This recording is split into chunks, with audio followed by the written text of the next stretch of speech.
On episode 5 of the Milcam Sessions, we explore 4 terrifying psychological tales. The story of a man who, after agreeing to undergo a surgical procedure to cure epilepsy, becomes mentally trapped in the 27th year of his life. We take you on a drive down one of the most dangerous bridges in the world, known for causing highway hypnosis and for being enveloped by fog so thick that visibility becomes near zero. Then, we ask the question, what drove an entire French town mad? But first, what happened to cult folk artist Jim Sullivan? Join us for these 4 stories as we explore the macabre mysteries of the mind. The following episode of the Milcam Sessions contains mature subject matter. Listener discretion is advised.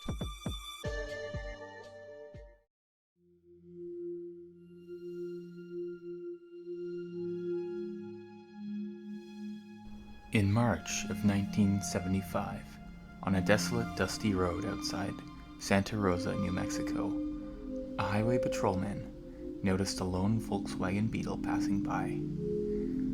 It appeared erratic, riding the line and swerving, so the officer ultimately decided to pull the driver over. Inside the vehicle was a musician most wouldn't recognize, a relatively small artist at the time. Jim Sullivan was mostly known only within the California folk rock scene. He was a talented and beloved live performer at local pubs, but hardly a household name. Upon questioning him, the patrolman learned that Jim was headed off to Nashville, moving away from his home in California to seek opportunity in the music mecca. The officer brought Jim into the station for a sobriety test, which he ended up passing. The officer was satisfied that Jim wasn't impaired. Still, maybe he was tired. His journey had already been about 15 hours after all. He advised Jim to get some rest at a local motel and resume his journey in the morning. Jim agreed to this plan and went on his way. Little did the patrolman know that he would be one of the last to see Jim Sullivan alive. Jim Sullivan may not have ever gained household name status in his heyday, but the man was not short for talent. In fact, the 2 albums he was able to produce in 1969 and 1972 respectively would become cult underground gems, prompting re-releases in the 2010s, as well as the 3rd posthumous album, stripped back demos in 2019. With a strong Americana bent alongside mystical Blue Oyster Cult-like lyrics and themes, Sullivan had a very unique and endearing sound. His smooth but weathered voice and the easygoing vibes of his melodies certainly would fit in well with any hippie's album collection at the time. He had a small but loyal fan base in the California region and spent the late 60s and early 70s trying to break through to the mainstream. Not an easy thing as a working father of 2. His records never sold well, and eventually the strain led to him slowly turning to alcohol more and more into the 70s. But 3rd time's the charm, and Jim and his wife decided to give things one last shot over in the East Coast, Nashville, Tennessee. The plan was for Jim to set himself up in Nashville and start establishing himself in the music scene, then send for his wife and kids when his career gained some momentum. On March 4th, 1975, he said goodbye to his wife and kids and set out on the road. So that's what led to Jim being on the road in his Beetle that fateful day in New Mexico. Now, not much is known about his state of mind during this trip, but what was known was Jim's enduring fascination with the strange. He and his wife would talk at length about flying saucers and the paranormal. His first album, titled UFO, alongside its most well-known single by the same name, hint at this fascination. Another of his songs, Jerome, is about the town of Jerome, Arizona, a town known for a multitude of hauntings and mysterious happenings. Essentially, Jim was a seeker. He had a deep curiosity about the strange, which he balanced with his equally strong passion for music.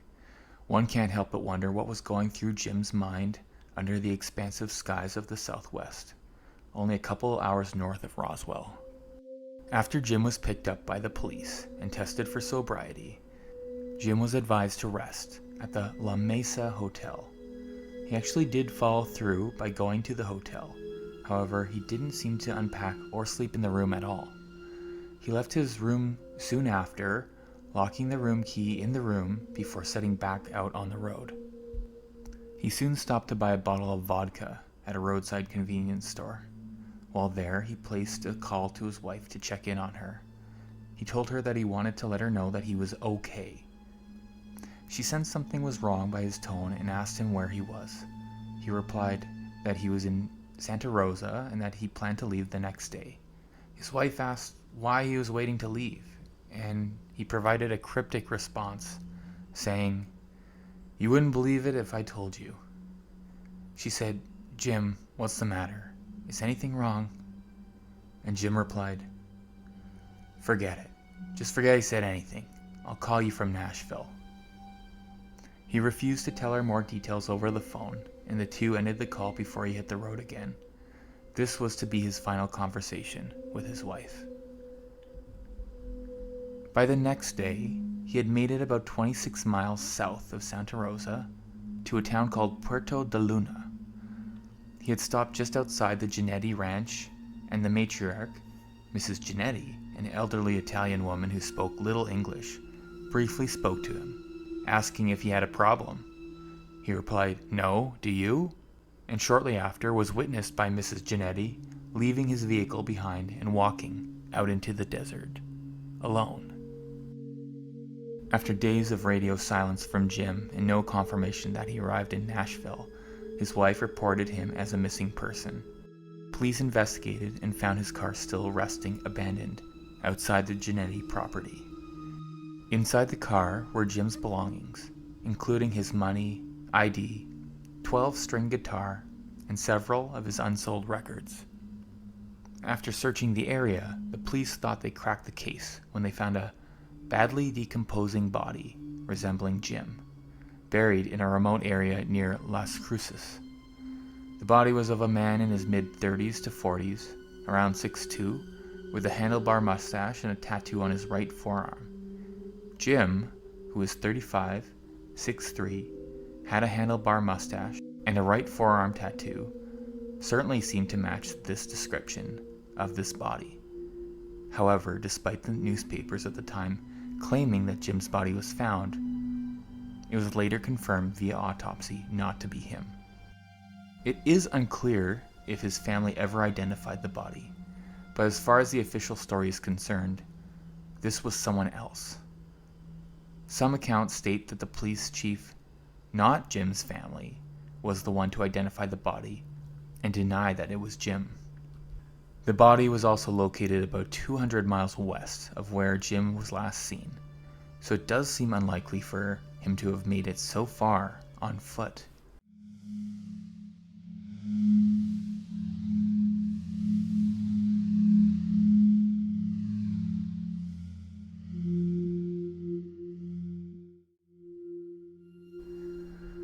Sadly, Jim Sullivan never turned up and has been presumed dead for decades.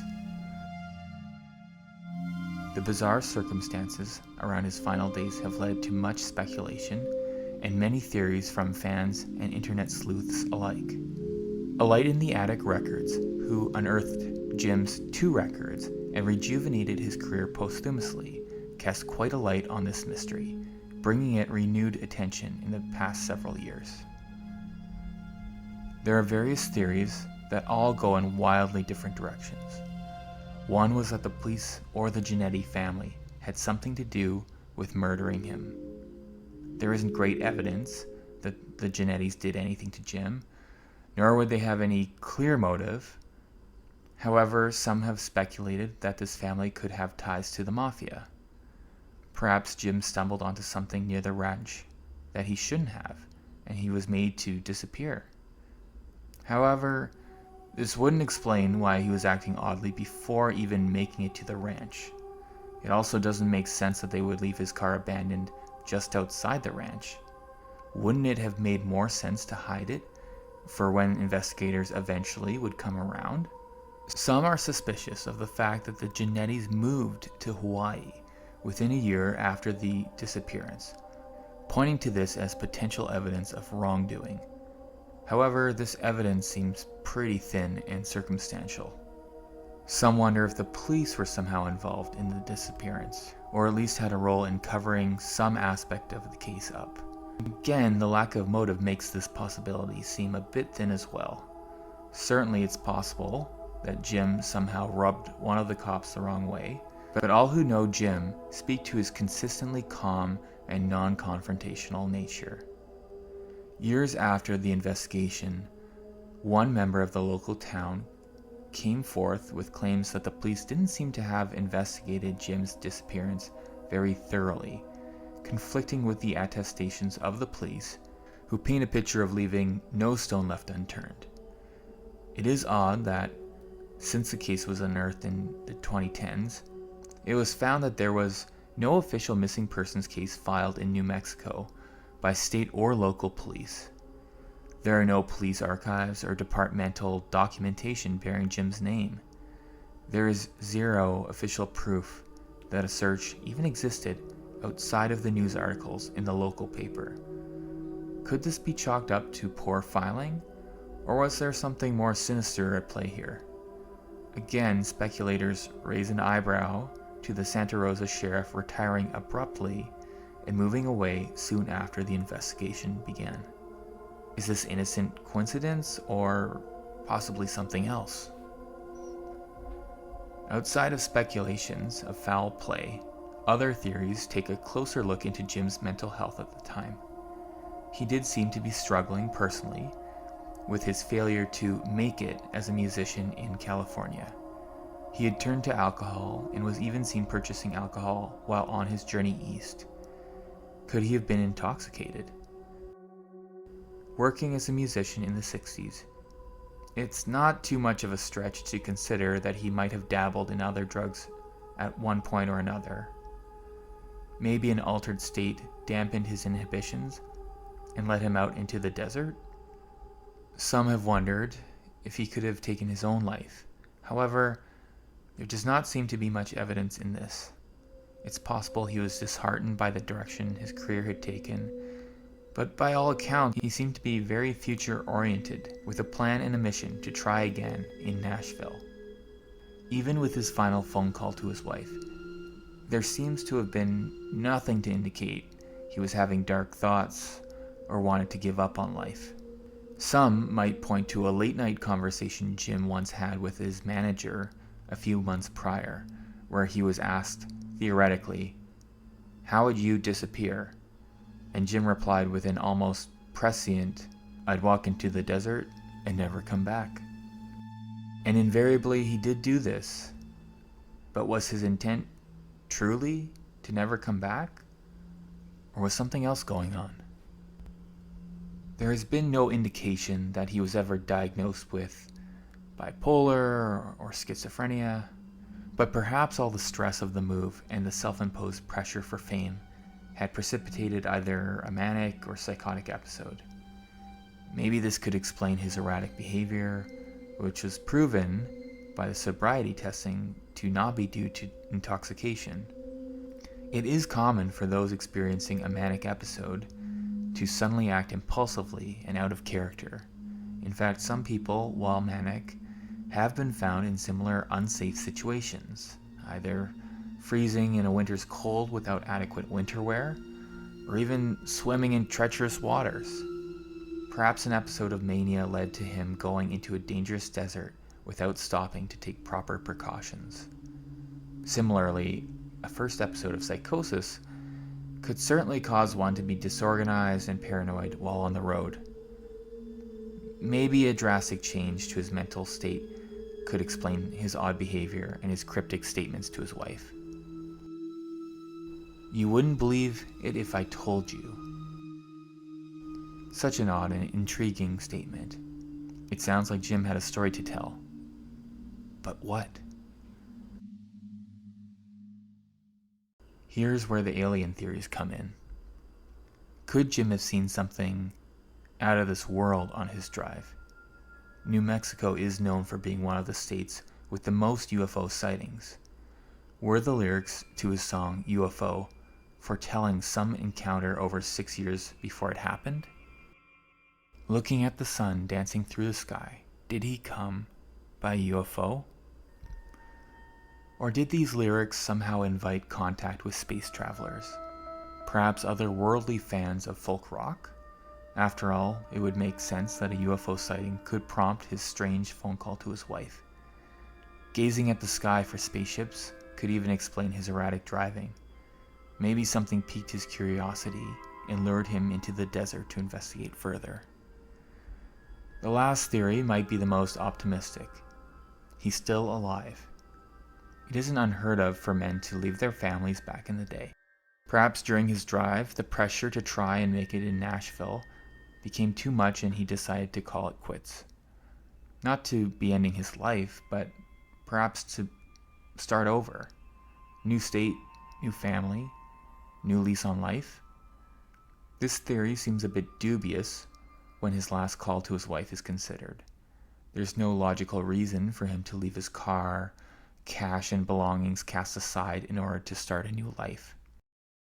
When interviewed, a friend of Jim's stated that Jim would have never left his guitar behind.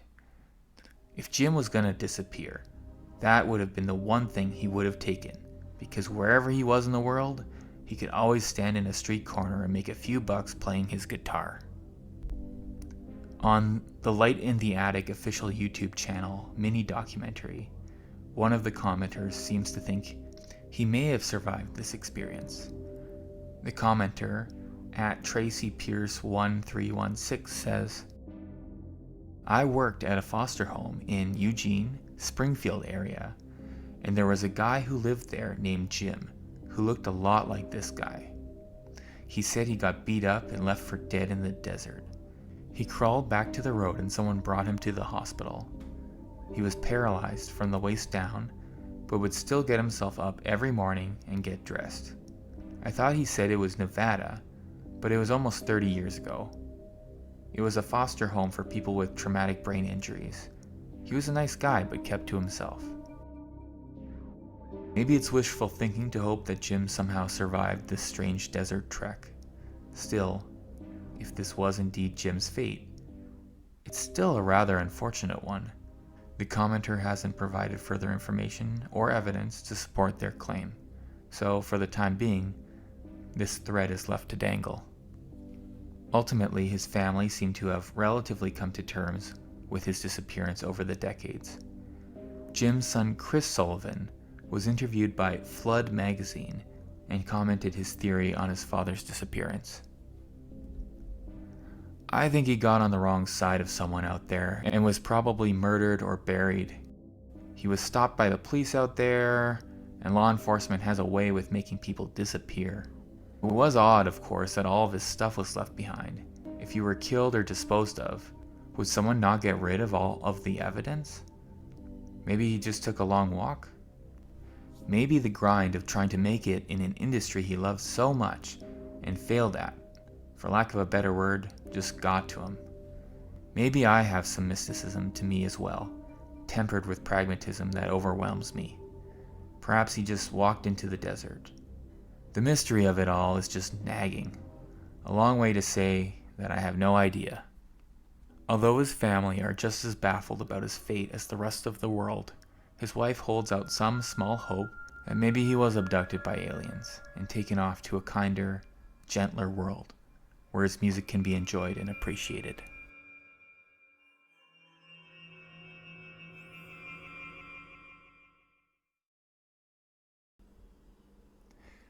Okay, and we are back from the Jim Sullivan disappearance story.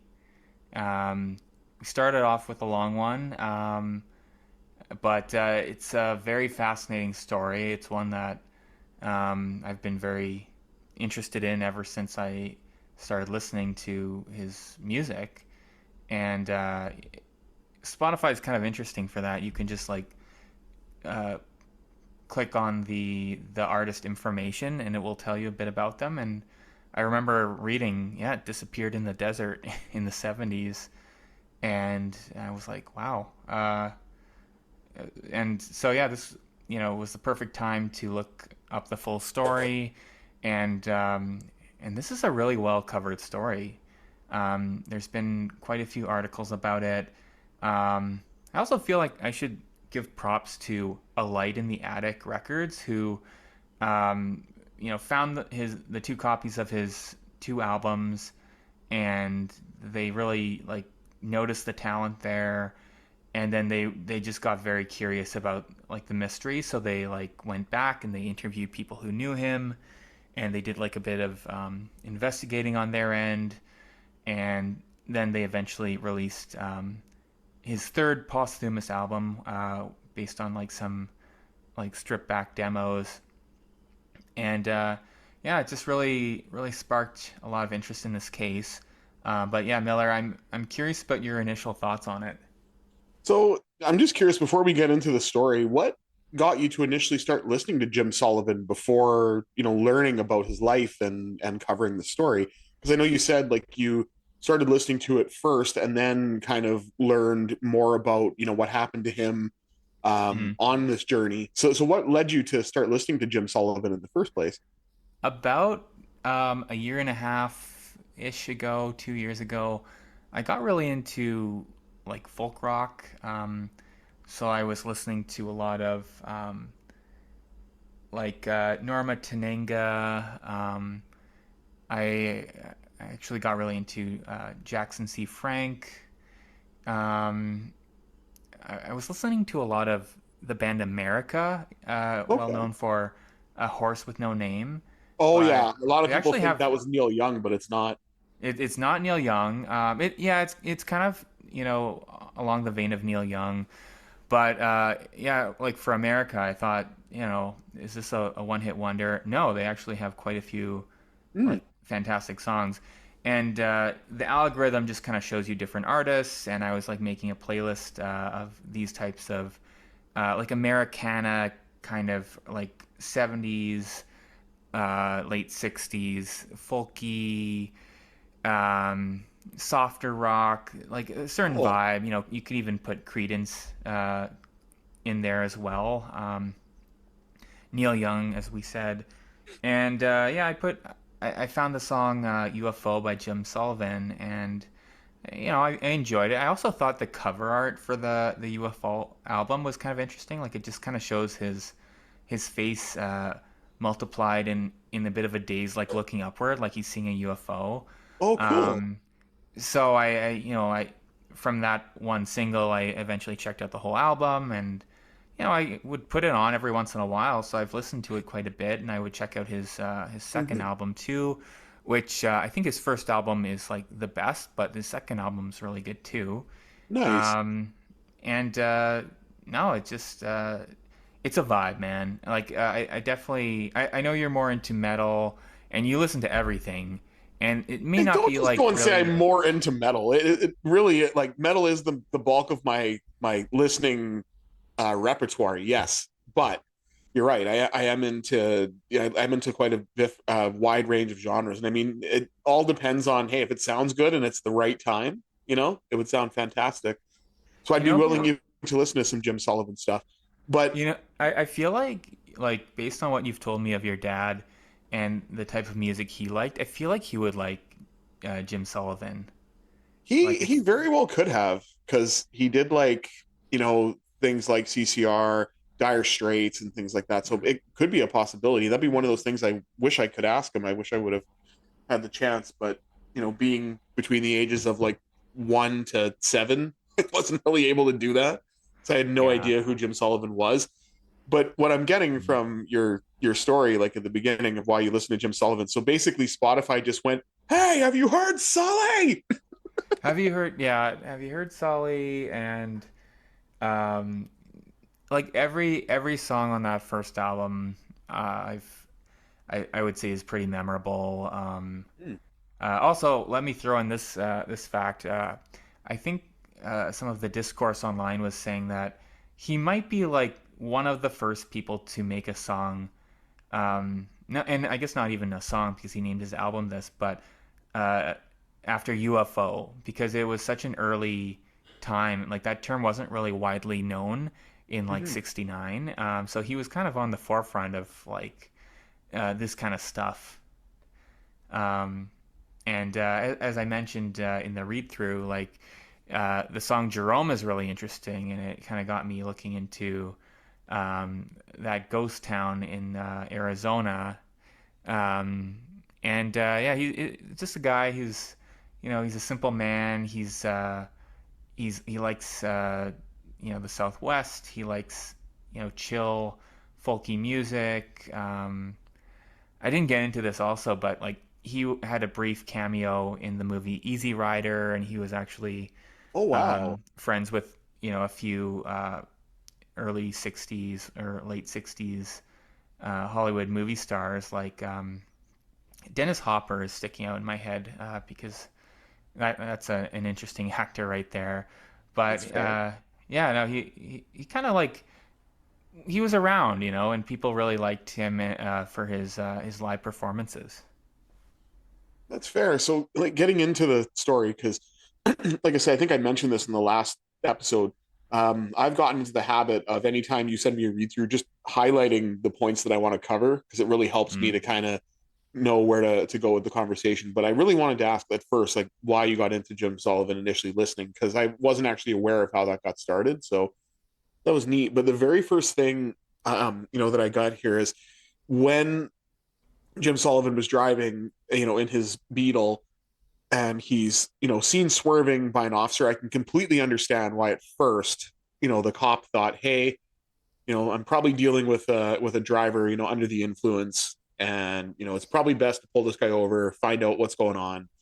But it's interesting to know that he passed the sobriety test, and then Hmm. just being tired, which does make sense. And slight spoiler, it kind of ties into your next story, which is kind of a neat way to do that. Yeah. But it's crazy to know that you know a place like New Mexico as well, where his final destination was, obviously is well known for UFO activity. I can't remember the city, but there's another well-known UFO case by a policeman named Lonnie Zamora, who actually was in the middle of a high-speed chase where he was chasing some teenagers that were speeding, and he actually wound up seeing a UFO like during that chase and completely Oh, got thrown off from his original mission just that's just that's from pretty that. cool. Yeah, Unsolved Mysteries covered it. I think it'd be kind of a neat thing to check out. I'll Um, have to do that. When was that? Like what decade? I want to say the 70s as well, but I'm not 100% sure. Hmm. All I can remember is the name of the sheriff, Lonnie Zamora. He was interviewed extensively, like during the Unsolved Mystery segment on it. Um, Hmm. and like one of the things that I got highlighted here too is just the last conversation with Jim and his wife. Just to me doesn't make sense because Oh, totally. if he like if he saw something, you'd think that in under normal circumstances, his wife would be the one person he'd want to tell because they're both interested in stuff like that. You know, it's not Yeah. like it's not like he himself was just like, oh man, like I really want to see a UFO. I just think the concept of aliens is really fascinating. Like him and his wife were both into it. So I don't understand why he would have just said, oh, you wouldn't believe me if I told you. Because I feel like if it was a mutual interest of theirs, even if he wound up being abducted, let's say, and he went to tell his wife, I feel like she would be supportive of that. And even if she totally didn't believe it, I feel that she'd at least have heard him out. It's interesting, and I've wondered that too. Like why did he have to be so damn cryptic? Yeah. Um, when like if he'd given just a little bit more, maybe that would help us understand the mystery. It could be that he just didn't want to worry her. Like you know he was like now like half a country away from her, and maybe he didn't want her staying up all night. Maybe he was unsure of some aspect of it and he wanted to confirm what he saw, or he wanted to I don't know, like maybe he didn't want to speak on it until he checked it out a bit more. But like, what was he checking out? Like if he Yeah. did see a UFO, which also like maybe that wasn't what he saw in his car, because I don't like the police officer didn't seem to indicate that there was anything like that. It just that he was driving a bit erratically, could have been sleep deprived, maybe some other reason. Maybe he was, mentally a bit unwell, although there's not great evidence of that either. Hmm. The more you dig into it, the more like question marks arise with it, basically. No, for sure. Because you really think that, once you're almost coming to an answer with one of the theories or a plausible answer, it just, you get thrown another question. Like right as soon as you kind of feel like you're on the right track for something, then it's like, oh, you know what? Now this doesn't make sense. And Yeah. it's very fascinating, and it reminds me again of another case which I actually may want to cover because I think it's very interesting. Are you familiar with Richie Edwards and the Manic Street Preachers? No. What's that about? So it's a Welsh rock band, and their rhythm guitarist and lyricist Richie Edwards, he had diagnosed mental health issues, like he was struggling with depression, and he was supposed to go on a North American tour, if I'm not mistaken. But the night before they were due to leave, he parked his car on a bridge in Wales, and then he was never seen again. Oh, weird. Yeah, so like I say, that's something I immediately where I kind of thought about with Jim Sullivan, but I don't want to go too much into that because it's off topic. But again, it's just Mm. you always have this way with your stories where they almost interweave into other stories that either I want to cover or at least briefly mention, just because it's very very interesting. Um, I think that's a sign of a good story, if it makes yeah, those connections. Not to toot my own exactly, horn too much. right. um, and then the other thing too that kind of gets me is I know they found a decomposing body that vaguely matched Jim Sullivan's description, but then they Yes. they allegedly performed an autopsy, and I say allegedly because I don't know what kind of autopsy was performed and how detailed. Like when I read and listen to the story, was this done in the 1970s, or was there like a time gap after that when this body was found, or are Uh, you not sure? this was in the 70s. It was in the 70s. And Okay. I don't think there was anything released about who this person was. That doesn't necessarily mean that they never identified him, but um, as far as people that have like really investigated this, they were not able to find out if this person was ID'd as a different person. Yeah. So it's still up in the air that maybe this could have been Jim, because I think it's a little suspicious that they got like the sheriff, who like maybe he met the sheriff when he was brought to the station for the sobriety test, but like how well would you remember a person you met kind of briefly and their body's decomposing? I get that it's logistically a bit difficult to like fly his wife out there for that, but I think it calls into question like maybe it wasn't him, but there is some chance that maybe it was. That's the thing. I mean, I feel that they could have found a way around it. Maybe the logistics of flying wouldn't work, but they could have just as easily maybe taken photos of the body and mailed them to her if need be. Or Yeah. my other thing is because it's in the 1970s, and if the body was, as badly decomposed as, they said it is, but they Hmm. were able to identify a tattoo, you could even just take a picture of that tattoo. And if it's intact, which in that case, it sounds like it would have been, they Uh, could have, in theory, ID'd him that way. And I also wonder too, because DNA technology was basically non-existent in the 1970s. So it's hard for me to wonder if they had any type of definitive proof at all, or basically just went, yeah, it's a body. It's not Jim. We don't know who it is, but we know it's not Jim. that's what it feels like. Like, I don't know if the autopsy looked into like cause of death, but I think for the identification, the sheriff was like, "Yeah, I saw that guy," and then he's like, "I don't think it's him." Like, I'd be curious. Like, did you like even try and describe the forearm tattoo over the phone to his wife? Right? Because what are the chances that they would be that similar. Like maybe he's like, I have a hula lady on there, and she could be like, no, Jim has a devil face or something on his forearm. Like there, if the tattoos at least were described to be very different, then I could say, okay, it's definitely not him. Exactly. Um, it's also a bit. I think the timeline didn't quite match for the level of decomposition, and he's about 200 miles away from where Jim was last seen. So that means that he would have had to have gotten pretty far on foot, unless someone drove him or some foul play was Yeah. a part of all this. But like it just seemed like it was like a trust me bro situation. Like trust me bro, It this really wasn't did. this It wasn't almost him. sounds like me. It's like if I told you that I saw someone years ago, and if you believe me, it'd be like, no, you did. It just it Yeah, comes across that way of like very shoddy. Like, I'm sorry, this sheriff totally reminds me of Chief Wiggum. Like, he yeah, really does. yeah.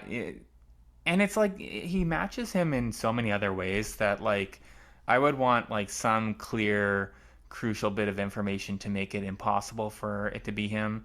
Like Yes. maybe they did this and it just wasn't released, but like I think that's where the forearm tattoo would really help. Like, okay, this is a tattoo of X.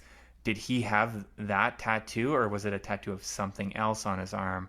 Oh, it was something else. Then I would at least feel like we can, you know, uh, agree that this is not Jim Sullivan, but which maybe they did, but I didn't get any information about that. And there is a lot of discourse about well, maybe this is Jim, and maybe the police did something. Like even Jim's son, who Mhm. admittedly says he has no clue what happened. His hunch is that like the police are sketch, and they have a way of making people disappear. Well, the thing with that too, like, the type of person that Jim Sullivan was in terms of, his music and things like that, he totally reminds me of, the counterculture hippie type, right? Yeah, Who goes definitely. against conformity.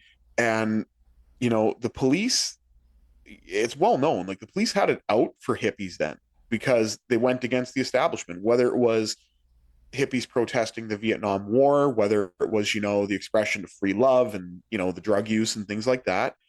So it could very well be, a possibility that the sheriff may be prejudiced toward a certain group of people who have a lifestyle like Jim Sullivan, and maybe something Oh, happened. But the other thing too, that I find kind of interesting is the fact that the Genettis, were basically just like, oh, maybe they did something because maybe they were connected to the mob. It's like, why is that? Because they're Italian? Like, I mean, kind yeah. of comes across as racist. So I'll explain that maybe a little bit more. Like I Sure. think so. Some of this information gets a bit fuzzy too. Like their name, I guess. Like there are some Genettis who are in the mob, but like there's a lot of Genettis out there, so that doesn't mean they're connected to the Genetti mob family.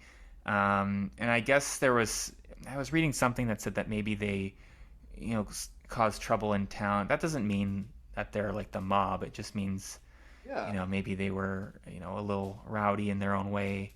And then I think people are just like really fishing for some sort of explanation. So they're like, well, Jim did drive up to that ranch and that was the last person he spoke to that we know of. So it's not unheard of to like have it be consideration if the person that they last saw had something to do with it. But there's Mhm. just like no like what would the reason be? And I think the piece of evidence that like they would have gotten rid of his car, like they just kind of left it there. Um, that doesn't make sense. Like I feel like if they wanted him to disappear, they would make him like disappear a bit more. They would make him fully disappear. Yeah. Yeah. That's why I say, like, I honestly subscribe to the theory that, maybe he did see something that was traumatizing. And, you know, just because he wasn't, because he passed a sobriety test and, maybe he was not seen to be under the influence of something like alcohol. I feel that there maybe is a possibility that he could have done something like taken LSD and then decided, hey, I want to go for a walk, and either voluntarily or involuntarily, ended up passing away in the desert. Because the thing is, Hmm. like, you've been to New Mexico from a trip. You've also been to, I know, Tombstone, Arizona. At least I think that's what you said, right? It was Tombstone, right? Yeah, I've been to Tombstone. Yeah, Yeah. and I've been to New Mexico. But like, those deserts are huge Oh, and 100%. very, very harsh and unforgiving. Um, Yeah. Again, it reminds me of another story. This one's well known, and they found the person's body. But I've been a big fan of mixed martial arts, obviously, for many years, practicing as well.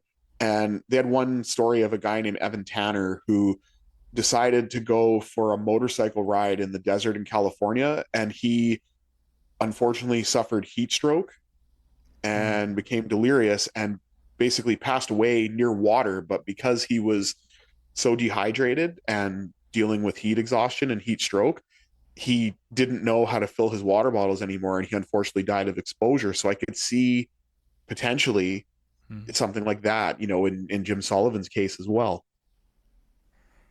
Yeah, I'm also curious what you make of him buying a bottle of vodka after he left his hotel. Um, I mean, depending on the size of the bottle, Hmm. I don't know how much weight that would carry. Like if it was, rather large, then say, okay, maybe he decided, you know what, I'm gonna just drink this whole thing now and just wander off into the desert. And maybe being inebriated, he ended up succumbing to the elements potentially. It's really hard to say. Hmm. But maybe he genuinely just liked his vodka and thought, well, hey, I might want to, take a rest stop and, have a few sips here or there. Yeah. Um, and he did do some responsible things, like calling his wife and at least checking into the hotel. Like, granted, he didn't sleep when he was pulled over, but at least checking into the hotel, and Hmm. trying to do that, because I know how that is sometimes. Like, you have the best intention, to maybe get some sleep, but then you wind up, maybe your mind's racing and you can't sleep, or something else happens and you're just not able to, to relax and get to that state. So it's interesting for sure, but I'd like to know maybe more details on the bottle and like the strength of alcohol that he took, like that he grabbed, or how much of the bottle he potentially consumed, if we ever could get that information. Even like speaking about this right now, it occurs to me, like I wonder, like it was mentioned that he was developing a drinking problem in Mm. California, and he was driving to Nashville, and then when the police pulled him over, they found him to be sober. Maybe his drinking problem had progressed so far that he was withdrawing a bit from alcohol, He could and have maybe been that for was sure. causing some problems in itself, and that's why he maybe couldn't sleep well, and Yeah. maybe he had some delirium tremens, and maybe that would be why he purchased vodka, because he felt like he needed that to help with the withdrawal. That's a really good point too. If I missed that he had alcohol issues in the read and the listen, I apologize. But no, that would definitely make sense. Um, and then the other thing that I found really interesting too is that YouTube comment that you mentioned toward the end Oh about, yeah. this man named Jim who was a patient at this facility for people with acquired brain injuries. And you know, I wonder if that's the case, because you can experience trauma and, forget your past life. I mean, this is kind of funny, not funny as in humorous, but just how it all tied in with my first story. This has elements to it too, where maybe his brain was changed because he was assaulted in the desert, and then he didn't know who he was and rebuilt another identity, in this new environment. And I guess just for one reason or another, held on to the first name Jim. But, he could very well have not remembered who his wife was, not remembered that he had children, and just lived a life based on the here and now because of where he ended up, and kind of carried on, I guess, as a second chapter, if that makes sense. It's entirely possible, or even maybe more, in a way more tragically, like maybe he did remember his past life, but maybe he worried about being a burden, Mm, being paralyzed and having injuries, and maybe he just decided to leave his family behind, yeah, that for a could be. reason like that. It's really hard to say, like whether this Jim from Eugene, Springfield area is the same Jim. That's a tragic story to hear Is that about. Oregon, by the way? Like, just curious. Is that Yeah, yeah, Eugene? It is, eh? Okay. Because yeah. It Eugene was got me right Oregon. away, because And I and don't. I should say, like, so in my research for this, like I watched the Light in the Attic brief mini documentary, and I saw this comment, and I was thinking about mentioning it, and then I was listening to some other YouTube and podcasts about him, and one did mention this. So like I think some people were very curious about this comment, but sadly, like they didn't. I don't think they ever replied. So Mm, the person who must have wrote the comment would have to be a little bit up there, a little bit older. yeah. Maybe maybe they left it and then just never checked their YouTube again, or maybe this is a totally different person. Like there's really, you know, there's such a dearth of information about Jim Sullivan that we see something like this and we're like we're very interested, Yeah. because so many people would just be very fascinated to learn what the truth is behind it all. That's the thing. It's a very open-ended story. It's also very interesting.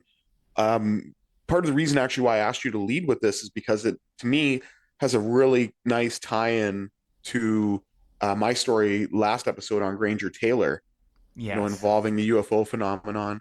And then I know I had mentioned to you kind of in the lead up, one of the other things I had thought of was in 1939, there was an author who was struggling. She was a novelist, Barbara Newhall Follett, and Oh. she disappeared at the age of 25. And basically, she was, according to at least what her husband said, she left their apartment with $30 in her pocket and simply just walked away. And again, she was never seen again. But what makes this story a little more suspect is that, the husband admitted that they had an argument, and he decided not to talk to the police until 2 weeks after she disappeared. Oh. Yeah. And then 4 months later, they finally did like an actual investigation to try and find her. Wait, And 4 months later? 4 months later, yeah, after she disappeared. And I mean, I'm not saying it's right, but one thing I can understand is, this was 1939. So it makes you wonder how the resources may have been. This was starting, World War II and the Oh, Great maybe. Depression, right? But it's that same instance where Barbara's work actually became very prominent years after her disappearance, just like Jim Mm. Sullivan's did. So that's kind of why I Okay. wanted to tie that in there as well, because I thought, oh, you know what? It's so interesting. All of these artists or musicians or novelists, are never appreciated in their time, but then years Mm. later, their work takes on so much more meaning once people understand, what a brilliant artist these people actually were. And I think there are, there's so many people that we would never even know about. Um, like because they're artists, that's why their name kind of carries on a bit. Mm-hmm. Um, I guarantee you, there are probably like countless people over the decades that have just gotten lost in that desert, and we just don't hear about it because it's chalked up to, oh, maybe they, left their family, or, maybe they were having thoughts about ending their life, or who knows, but there's probably quite a few families that really never get the closure Hmm. um, about their family member, because those deserts, like, yeah, as you were saying, like I've driven through them, and one of the most beautiful drives I've ever done. Like I would really recommend it. But if you leave the road, like, you're going into like very barren territory. Um, I had wondered also, like, if there was any rain, because I know some areas there's like a big flash flood risk. Yes. I don't think they mentioned it. Like, I didn't specifically look up like weather patterns for that date, but I assumed that it would have come up. Like, I wouldn't be the first person to wonder about it, but Yeah, for sure. yeah, flash floods are interesting because you can just be uh, like minding your own business, and then a bit of rain, it all fills up very quickly, and then you Just can comes down drown. as a torrent. Yeah. Yeah.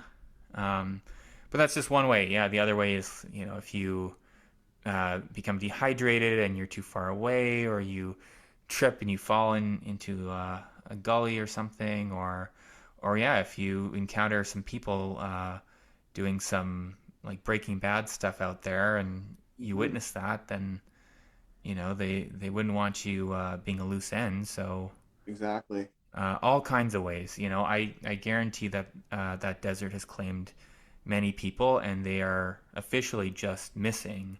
But you know, they've there's probably quite a few that have actually met their end out there, Hmm. and there are UFOs there too, based on That's the all thing. I the mean, New reports. Mexico is definitely known for that. Yeah. But like it's always interesting when you go back and you listen or read or view these artists' work, posthumously, because in a way, sure, they're physically not there anymore. You're not going to get any new material, but their legacy lives on. And I mean, Mm.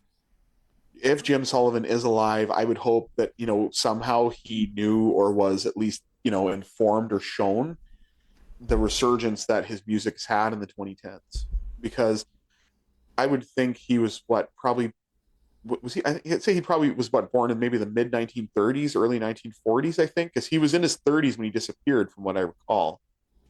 Yeah, he was 35, so 35. he must have been born in 1940. Yeah. So there is a chance that he may, if he is alive, he may still be alive today, or may have been alive even in the 2010s, and kind of could take some comfort into knowing that. But it's hard to say, because if it is a brain injury, it may progress. It may have impacted his areas where he couldn't recognize it.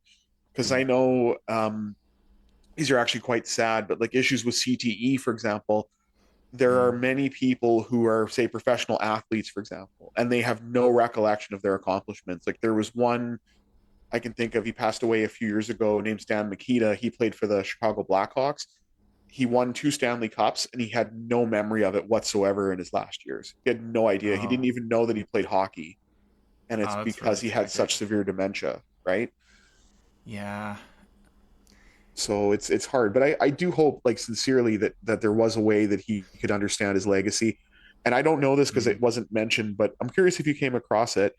Um, does Light in the Attic, do they give any of the royalties for Jim Sullivan's music to his kids by chance? Or That's a good question. I didn't specifically look into that. I would be very surprised if not, Mhm. because they would have inherited the rights, and I think they legitimately bought the rights to everything. And also, A Light in the Attic was, they did interviews with the family. So, like, there must be some very There's good, got to be a connection there then, for sure. there's a good Yeah. connection there. Yeah. Awesome. But, yeah, no, his legacy has really bloomed. Like if you look up some of his songs, there's a lot of very um, excellent covers of his music from just fans. Mm. So he's really developed this this cult fan base. People are still talking about him. Either it's odd that I actually discovered his music first and then the mystery, but I think most people discover the mystery and then they check out his music and then they get Yeah. into the music that way. But however you get into him, I would recommend our viewers give him a check out because especially if you like, like Neil Young or Creedence or any folk rock, southern tinged rock, you'll be definitely in for a treat. I love how you said southern tinged rock and then referred to Jim Sullivan as a as a simple man, because my mind immediately went to Leonard Skinner when you said that. Just a Simple simple kind of kind of man. man. Do-do-do-do. Yeah, that's right. We do karaoke sometimes, a cappella, very poorly, but we do it anyway. Don't um, even don't even get into Skinner though. That's another tragedy. yeah, exactly. um, I don't know if we yeah I kind of was trying to find a way to like end this on a positive note. That's kind of why I jumped on Jim's legacy and was curious to know if his kids got that, because that's the thing, right? Like oh, his legacy is preserved, which is absolutely fantastic, and it's nice to know that people in our generation and later generations have the ability to discover his music and allow him to have the popularity that he sought. right. Um, I I think one, yeah, I guess one positive note is Jim's son. After his father went missing or passed away, I think he mentioned along the lines of feeling like he just didn't want to think about it. He didn't want to think about his father's music. mm, But then his music kind of resurfacing after decades. He's like popped in those records and he's listened to them quite a bit and really familiarized himself with his father's music and developed like a renewed appreciation for just like how talented his father was. And mhm. I think that alone like is really special that after some of the pain has healed, he can Yes. come back and remember his father more positively, more for what a talented, special person he was. That's the thing. And I mean, you understand that when you lose a parent, especially, when you're younger, right? Because I Mm-hmm. don't know how old Jim Sullivan's kids were when he went missing, but I know kind of from my own experience, right? Like you go through those phases where maybe you're upset and you're wondering, so, oh, I wish my dad was here for all these moments. But then you can have these things on reflection when, something reminds you of them. Um, like one of my favorite things, I might have even told you this, and if I did, I'm sorry for repeating it, but when my dad was working at the shipyards, he gave me a cassette tape with the B-52s on it. So Oh, I used to, gracious. yeah, every time he was leaving to kind of make me feel better because he was working like night shifts, I would put on that B-52s cassette and just listen to Love Shack. And it's one of those things where anytime I hear it, that's the first thing I think of is my dad. And then Wow. I have that connection, obviously, to the Edmund Fitzgerald and ships and things like that because my dad was a Great Lakes welder. So it's kind of one of those things too. And then being a dad myself, it really made me realize how special like the few years that I had with my dad really were, and like how hands-on he was with me as a kid. And I really Mm, try to um, do that for my son in terms of, being the fun, physically active parent who's involved in all of his hockey exploits and things like that. Um, Getting him introduced to the water and things too. So it's really nice to hear that, you know, Jim Sullivan's son went from, oh, I don't want to be reminded of this. And I get it at first. You need that time to process that grief. And it yeah. takes, varying lengths of time for each person. But then there's finally that moment where, you almost like you feel okay and you can go back to listening to it. I know that happens to me sometimes with musicians who pass away.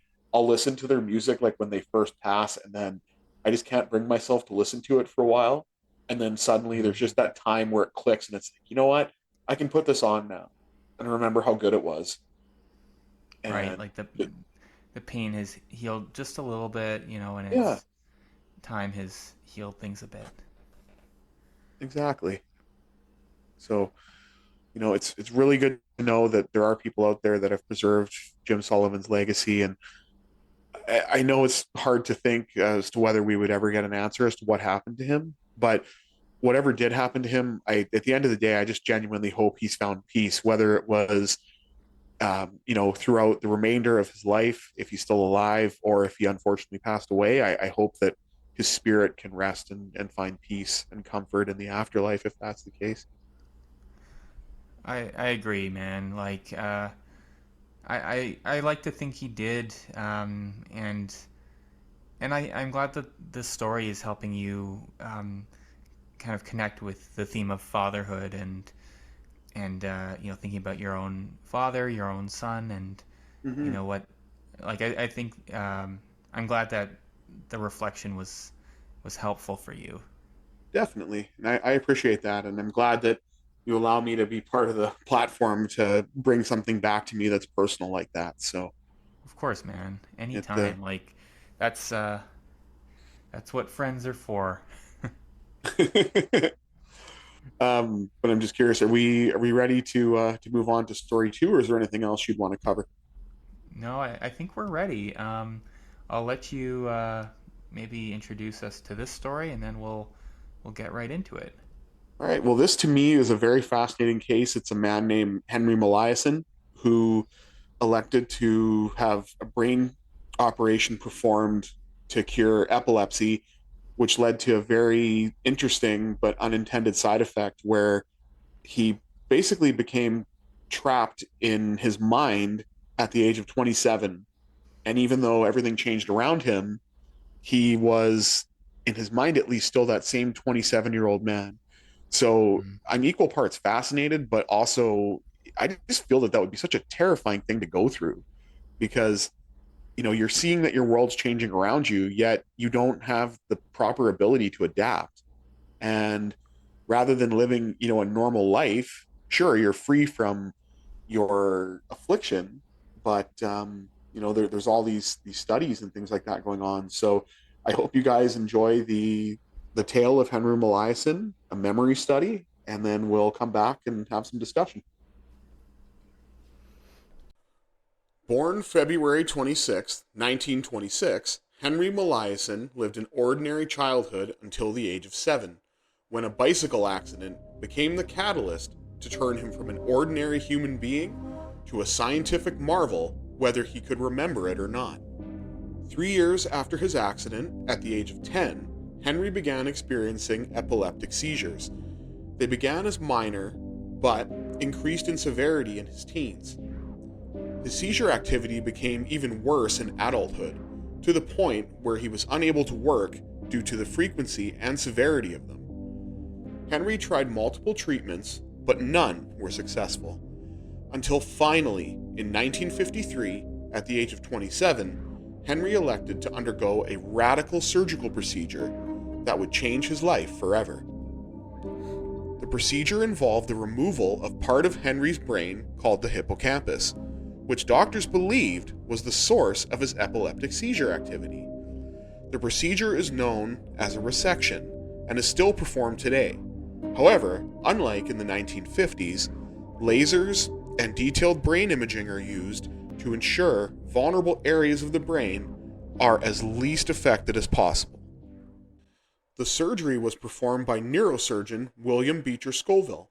In addition to the aforementioned hippocampal resection, where he removed approximately 8 centimeters from Henry's hippocampus, Beecher Scoville performed a second procedure, which he referred to as a partial medial temporal resection.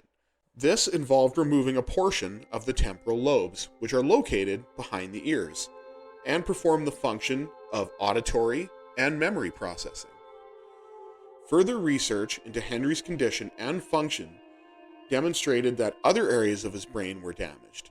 The uncus, thought to play a role in a person's sense of smell, along with forming new memories, and the amygdala, which plays a critical role in emotional responses such as fear and sadness.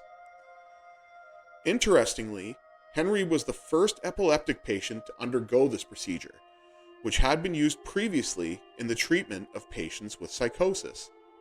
While Henry's operation was successful, as it reduced his seizure activity significantly, Family, as well as Henry's doctors, noticed that the procedure had an unintended side effect: severe amnesia that persisted long past when doctors thought he should have recovered.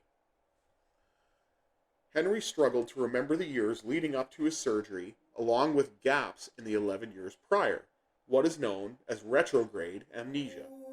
That said, current research suggests that Henry's retrograde amnesia was actually caused by anti-seizure medication rather than the procedure itself. However, more concerningly, as a direct result of the surgery, Henry developed what is known as anterograde amnesia, where he was unable to form new memories, causing him to live a moment-to-moment existence from the age of 27 until his death at age 82. In one heartbreaking quote, Henry described it as like waking from a dream. Every day is alone in itself. Shortly after the procedure, Henry became a psychological case study to further understand the hippocampus and its function. The research conducted on Henry discovered that with the loss of the hippocampus, he was unable to learn new words, facts, names, or recognize faces. His ability to form new memories was so impacted that Henry was unable to remember a conversation moments after it happened. One interesting observation made by those who studied him was that Henry was able to perform tasks and perform them better with practice, even though he would have no recollection of having performed them previously. This led to a valuable scientific discovery. The removal of the hippocampus caused a patient to be unable to form new declarative memories, i.e., learning someone's name or face, while procedural memory, i.e., brushing one's teeth or driving, was unaffected. Once the side effects of Henry's operation were better understood, he was referred to neurosurgeon Dr. Wilder Penfield and neuropsychologist Dr. Brenda Milner from the Montreal Neurological Institute. Milner, in particular, took a major interest in studying Henry's condition, which he would do so for the next 50 years, primarily conducting her research at the Massachusetts Institute of Technology, MIT. One well-known test Dr. Milner undertook with Henry was the star tracing task, which involved tracing a star while using only its mirror image for reference. Henry would trace the star once a day over multiple days, and something remarkable happened. Even though Henry had no recollection of tracing the star the previous day, he still improved upon his speed and accuracy the next day when he traced it. The research first conducted by Scoville and expanded upon by Milner came to one conclusion: the removal of the hippocampus causes a patient to no longer have the ability to form new declarative memories, whereas procedural memory is unaffected, meaning long-term procedural memory must form in an entirely different area of the brain. The research performed on Henry, particularly by Dr. Milner, allowed scientists to better understand how the brain forms memories and that there are two types of long-term memory. Further, thanks to Henry volunteering to participate in this groundbreaking study, the published findings led to radical dissection of the hippocampus no longer being performed. And certainly, without Henry Molaison's voluntary contribution, scientific understanding of the brain and memory would be much further behind than it is today. I will end this story by posing a question to those listening. Would you be able to live a life where you were mentally stuck at the age of 27 for the rest of your life, while you physically aged and the world changed around you?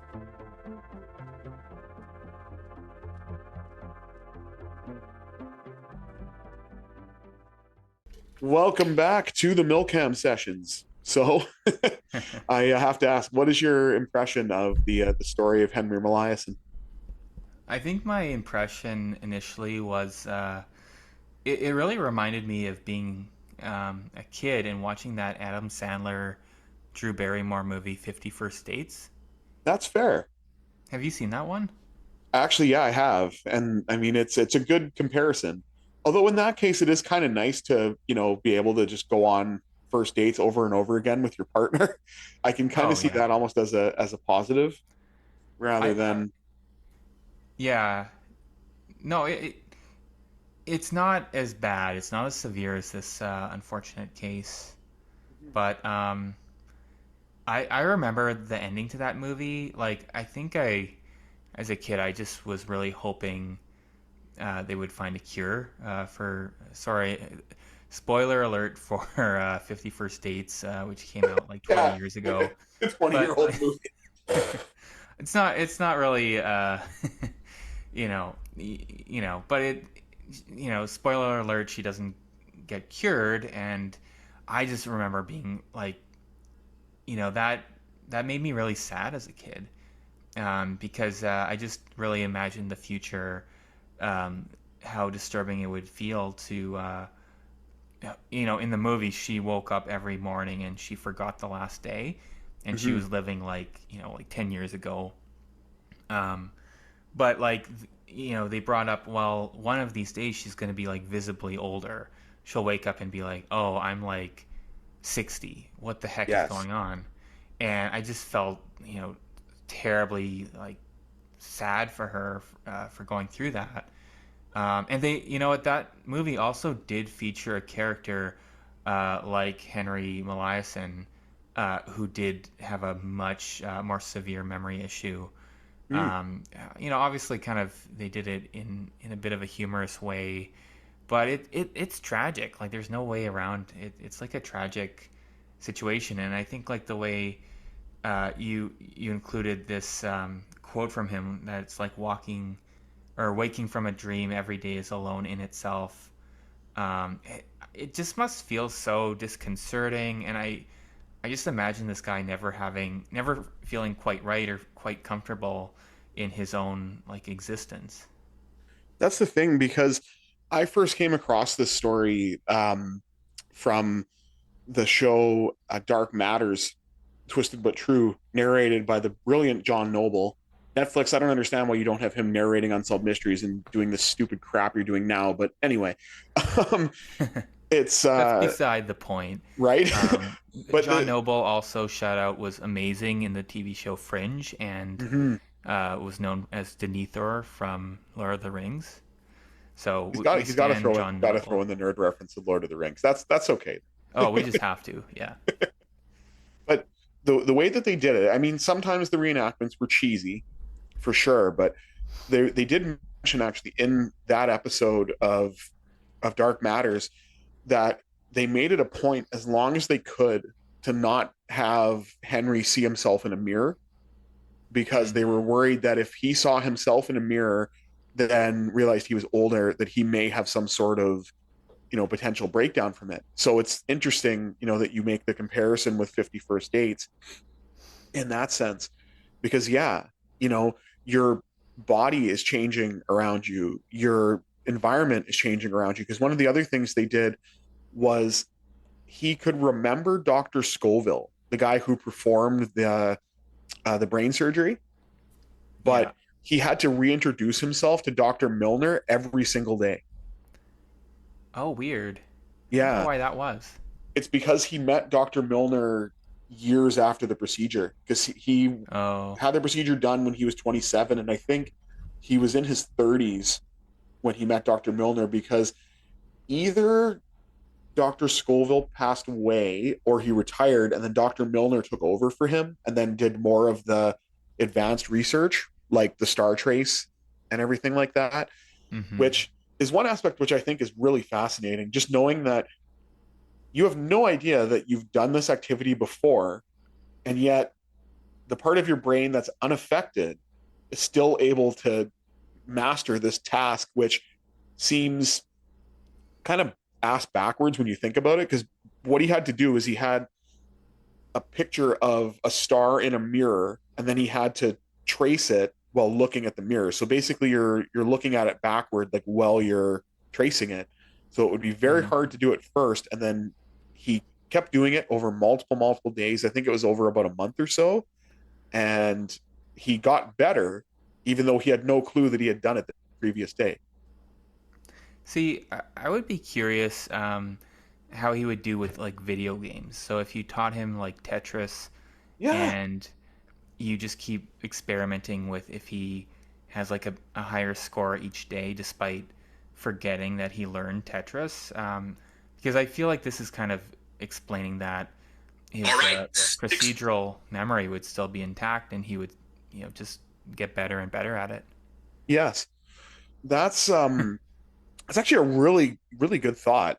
And I mean it would make sense too because I feel like a game like that, it wouldn't be overly complex. Like, for example, if he were to play like, I don't know, a modern game, like I don't know, Call of Duty or something, I feel like that would be very hard to teach him just because there's so many intricate mechanics that you'd have to use. But a game Right. like Tetris, it is something that you could start off with and maybe struggle and then get easier, or even something like solitaire, maybe, or who knows. But yeah, that's a really interesting point, and we need to know if they actually did anything like that, even in the 90s, because he lived, I think, till about, actually I think I mentioned it here when he passed away. Um, when the heck was that again? Oh my God, I feel like an idiot because I know I have this in here somewhere. That's okay, man. But he passed away what in like the 90s at some point In the or 2000s, in actually. the 2000s. Yeah. I So, I wanted to mention that I specifically use Tetris as an example because there's actually a lot of research on Tetris, hmm, and they're even looking at because there's a lot of like your eyes are scanning things and um, you're doing movements in a very particular way that are very repetitive and like it's like that thing where I'm sure if you play Tetris all day, when you go to sleep, you see the Tetris blocks in yeah. or you close your eyes, it does something in the mind. It did something like that with Guitar Hero. When I was playing Guitar Hero as a kid, I would go to sleep and I would be like, "Whoa, I'm seeing dots." Uh, but they're using Tetris and they're exploring if it can help with trauma, which I thought was like really Oh, interesting. that is really interesting. Yeah.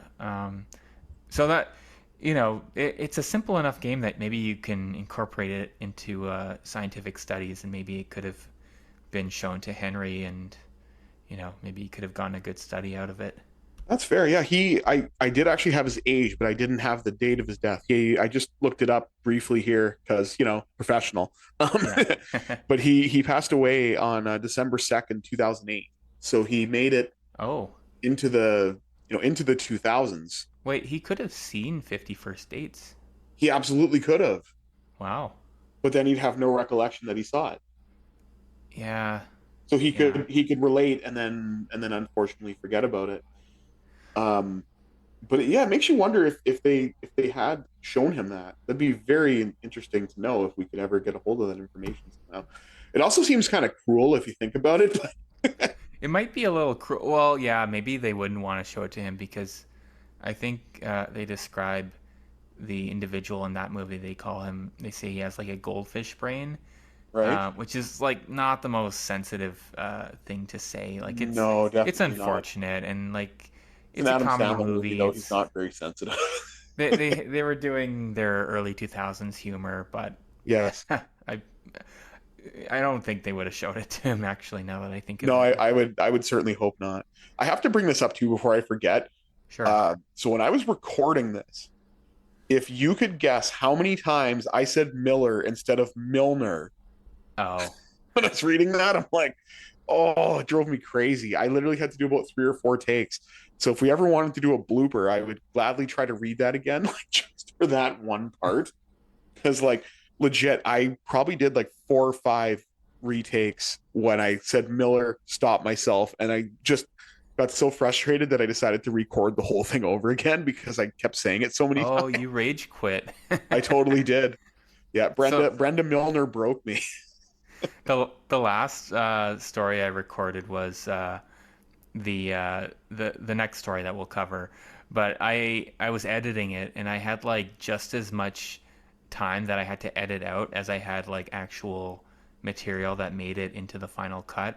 Oh, damn. So I was struggling. That's the thing. Um, it's really hard sometimes to do that. Like just because you feel like you can tackle it, and then you finally start reading, and it just comes out as a mess. And Yeah. I'm at that point too where it's like I can understand doing flubs, and again, I appreciate you for doing the editing because yeah, that's right. We do edit. We don't do just one take for the stories because we're just not there yet. Maybe with more repetition and maybe while playing Tetris, who knows? It's yeah, I got to the point where literally I got so frustrated. I'm like, no, I'm just going to do this thing from scratch because it just my brain just could not compute that there was an N in her name instead of two L's. You know what, man? It's totally fine. I think the story came out swimmingly, and it wasn't bad to edit. But yeah, if we need a blooper reel ever, we can certainly Just draw get me to from. read it again. Yeah. Yeah. So I want to ask you the same question that I asked the listeners. So if, Sure. if this was you, if you were in Henry's situation and mentally for the rest of your life living to 82, if you were 27 for that whole time while the world changed around you, like how would you feel about that? I'll be honest. I don't think I would feel very good about it. Um, it's I think the reason why it made me so sad to um, think about Drew Barrymore and all these characters introduced in 51st Dates is because I could just imagine like the empathy I was feeling was, off the scale that I know I would be really struggling with that. Um, you know,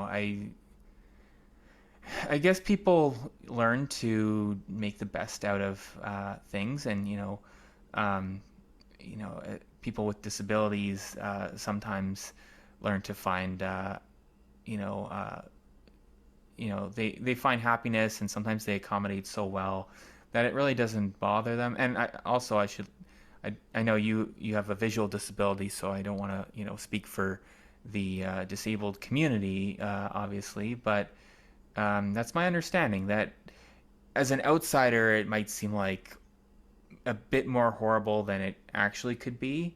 And the way to kind of understand is to talk to people who have disabilities and who have these issues, and Yeah. really learn their perspective. And sometimes they do say, no, it does suck just as much as you're thinking it does. It really does. And sometimes they say, you know what, I figured out how to be happy despite this. It's the thing, you have those moments, and honestly, the way you said that was brilliant. And I'm gonna share a personal story about how I met Cam. Actually, we worked at the same job. He was a summer student, and I was on a contract. And we had a meeting, and I said in that meeting to everybody that was there, because it was an introductory meeting, that I am legally blind, that I have a visual disability. And Cam's first response was, "Oh, if you need help finding anything or like knowing where to go, ask me." And it was without prompting. He didn't know me from a hole in the ground. He didn't need to do that at all. And I was so moved by that that's literally how our friendship started. And I never thought I was going to see the guy again, like when his summer stint with our job was over. So I got him two of his favorite CDs, which were the first two Black Sabbath albums. And it was just a way to say thank you for like token appreciation for that first day, and then what our friendship was for that time. Because I'm not going to lie, in that job, I was miserable. And Oh, like same here. you, you're like, your connection was like one of the few bright spots of actually working there, and genuinely made me feel okay to come into work each day. So Oh, dude, I feel 100% the same way. Like that, especially that first summer, there was so much to learn. And I don't know if any of the viewers listening have ever had a job where they are constantly bombarded with sometimes conflicting opinions about people who you're working with, about like what to do and how to do it. It wasn't a cakewalk. And um, I heard that you had a visual disability, and I extended that offering to be helpful and be useful. And like, man, like that decision to do that like basically got me my best friend, which is, you know, if that's not an endorsement to be kind to your fellow person and just, you know, offer to help, I don't know what is, you know, because Right? you know, our we use the instant messenger app on at the workplace a lot. Like we were not situated close to each other. Maybe they maybe they like realized we were becoming friends and they're like, no, uh, different rows. But like we just were, you know, throwing like Simpson references and discussing music all the time, uh, and yeah, man, like that really made the summer. Like it wasn't like a great job by any means, um, but meeting a friend, you know, that became like my best friend was like 100% worth it. Well, that's the thing. Like after that first year, I literally would tell almost anybody that I knew that, you were basically the little brother I never had but always wanted, even Mm. though you dwarf me in height. So like you're younger, but you're bigger. Yeah, little brother is in younger. Yeah. Yeah, exactly. So, that's why I say like it really means a lot to me. And I know like we tossed this idea around for quite a while. And then, I'm glad that we actually got down to business. And now we're 5 episodes deep into the podcast already. But back to the disability point, like you do have those, like I feel personally for me, like I can't speak for every disabled person. Obviously, I can only speak for, my my dealings with being visually impaired. Mm. But you have peaks and valleys, right? Like Mm. when I was in elementary school, I was a target of bullying, so I hated that aspect of it. And then seeing all my friends who were quote unquote able bodied at the age of 16 going to get, their driver's licenses where I couldn't, that hurt me at first. But then I learned to kind of adapt and incorporate humor into it. Like I tell anybody who knows me that I view my life in 3 stages. I went from the kid who used to go and cry in the corner to the kid that fought back. Literally, I got in fights at school because I got tired of being picked on, and then I went to the person who I am now, who mostly just embraces this with humor. And I do stand up comedy actually as a side gig, and all of my material is focused on how I see the world or not, and that's just how I feel about it. So like outsiders will always say to me, "Oh, I'm so sorry you're dealing with this." And I'm at the point in my life where it's like, don't. I am who I am now because of this. And I feel that it helps me in the areas of life where it's important. Um, I work in transcription. So being visually impaired and having what I feel is a heightened sense of hearing really helps me to pick up on, mistakes that are made by the people that are talking. I feel that I can hear parts in songs that maybe an average person can't, or doing mixed martial arts and basically feeling somebody's body movement before seeing what they're going to do. Like, it's all a matter of working through that. And one upside for me is I've had the same degree of vision since birth. So it's not like I've had to suddenly adapt. Like one of the things I Mm. had to do, or not had to do, that's the wrong way to word it. But I volunteered at the CNIB at one point in my life where I was part of a group that helped people with sudden vision loss, and kind of showed them that it was a change, but there were some positives to it. And like I thought that was a very rewarding experience because I can't imagine what it's like to suddenly lose a sense, because I've had a diminished sense my whole life. But that's where I can say positively that I'm happy with who I am for the most part. I still struggle, obviously. I have, I brought this up on the podcast, but I have things like depression, PTSD, um, anxiety, things like that. But I say to anybody who's listening to this right now, it's okay to have these things as long as they don't have you. And if they do have you, there is help. So be sure to reach out, talk to family, talk to friends, and seek professional help if you need it. And things do get better. The clouds will part as long as that these options are there for you, and it can definitely help you to become more accepting into the state of life that you're in now. And like I say, I wouldn't change a thing. I have a wonderful support system. I have a fantastic, you know, tall younger brother, and an amazing son who will poke fun at the fact that his dad is legally blind, but at the same time, he's also very supportive. I'm not sure if I've shared this on the podcast or not, but with my son being so involved in hockey, he was with me at Canadian Tire one time, and he got hockey stick tape. So it's basically to help with grip, but he specifically got this bright yellow stick tape. And I asked him why. I said, "Why did you grab that?" And he was like, "Oh, so you can see the passes better, Dad." Ah, And like, that was such a nice, thoughtful gesture. And I think at the time he was 8, if I'm not mistaken. that's that's amazing at age 8 to be thinking like that. Right. So, you know, definitely you can learn to adapt, and like, humans as a species, can be remarkably adaptable when they deal with something like this. And I'd like to think, by volunteering to further advance medical research in this way, like Henry did, I feel that that may have been his way of adapting and kind of coming to Mm. terms with, what he was doing, or the state of his life that he was in, and what he was doing for science. Because like I said at the beginning, to me, this is equal parts fascinating, but also terrifying, but Yes. also cathartic, right? Because Mm. just like Jim Sullivan in story one, Henry Molaison has a very unique legacy of his own after he passed, because Mm.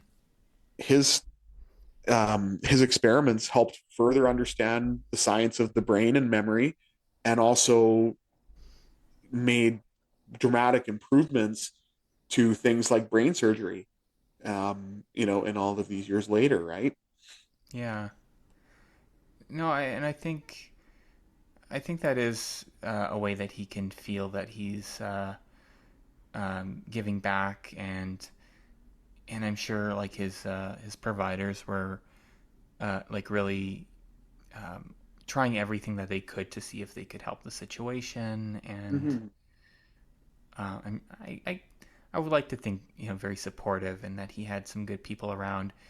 The fact that he lived until 2008, I feel like he must have had some support, to make it that long. So it's an unfortunate situation. You wouldn't wish this on anyone, but he tried to take whatever good could come out of it.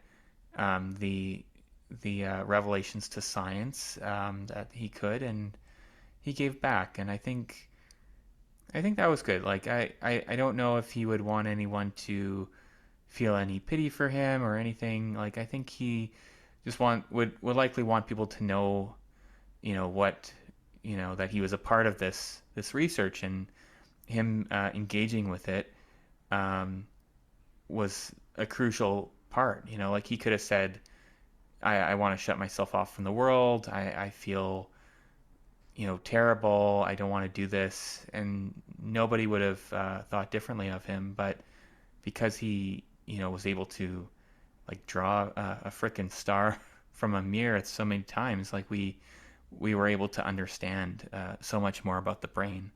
Mm-hmm. And I think that's incredibly admirable for him to do that, and um, I hope he was able to have a lot of joy in his post brain surgery years as well, even though he certainly would have had his struggles. Absolutely. And I think that's a beautiful way to end the segment too. Um, Yeah. so I'm going to turn things over to you and allow you to introduce story number 3.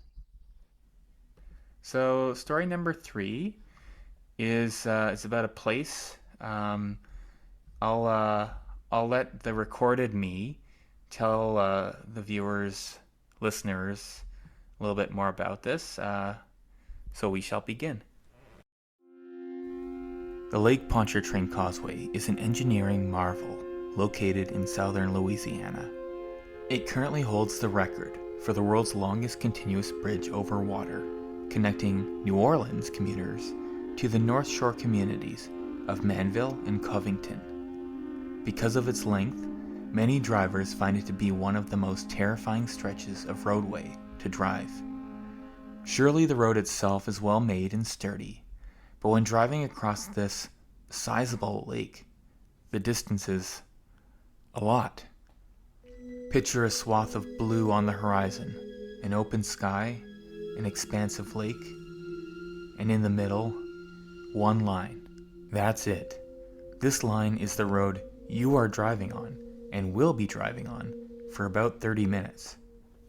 That's not too long, you might say, but the horizon stretches on and on. I hope you had a good night's sleep last night. One false move could result in you careening over the bridge and into the open water. Many have reported highway hypnosis on the Causeway. This is when one dissociates on the road, sometimes losing a sense of time or seeing things that aren't there. Some drivers have panic attacks on the middle portion of the road, being disturbed by the vast, liminal emptiness of their surroundings. It can be really quite overwhelming for some people, and there is no turning back once you're in the middle of a lake. Police patrols are always stationed along the highway to assist people who cannot make it fully across the lake, and they are frequently needed to escort inexperienced drivers in making the journey for the first time. But even if you are an impeccable driver who is not daunted by the strange and overwhelming driving conditions of the Causeway, your safety is still not guaranteed. There have been multiple reports of fatalities due to a variety of reasons over the years. In one notable instance, in 1974, a tugboat on the lake rammed a barge into the side of the bridge, resulting in multiple cars being knocked off the bridge and into the water. 2 people, Tazil Madison and Edgar Dillon, both lost their lives that day. 10 years earlier, a similar barge accident occurred, only this collision with the bridge resulted in a massive section of the bridge being utterly destroyed. This happened at the absolute worst time possible, as a bus was crossing the bridge exactly at that moment. The bus plunged into the water, and 6 of the passengers tragically didn't survive this accident. In the past few decades, there have been various safety measures implemented to make the Causeway safer. A parallel road was constructed, as well as emergency pull-off areas along the 24-mile stretch have been added to make the road more accessible in emergencies. There are guardrails and barriers present along the Causeway. However, these are, unfortunately, not designed to withstand high-speed impacts. They are primarily intended to prevent minor accidents, which could lead to pile-ups and more serious accidents. With this in mind, intoxicated or reckless drivers crossing the bridge pose a huge threat on the Causeway, as it frankly cannot handle any high-intensity accidents. Various accommodations such as police patrols, improved lighting, emergency call boxes, and regular routine maintenance all help to make the bridge safer than it was decades ago. However, tragedies do still occur in the modern day. Despite the safety measures, one ever-present danger with the Lake Ponchartrain Causeway is that fog. Lake Ponchartrain is known for having dense fog roll through completely without warning, impeding visibility significantly. Imagine that expansive horizon of the lake in front of you, but now the small central line of the bridge has vanished, and you now have no way of knowing if you are still driving straight. This has been known to cause severe accidents, with one tragedy occurring as recently as October of 2023. In this case, a sudden super fog rolled in over the lake. Forest fires in the area added to this particularly dense fog, where visibility was practically nil. This was the domino needed to trigger a massive, multi-car pileup on the bridge. 168 vehicles were involved in the pileup, with 63 people injured. Most unfortunately, 8 drivers lost their lives that day, all as a result of this treacherous fog.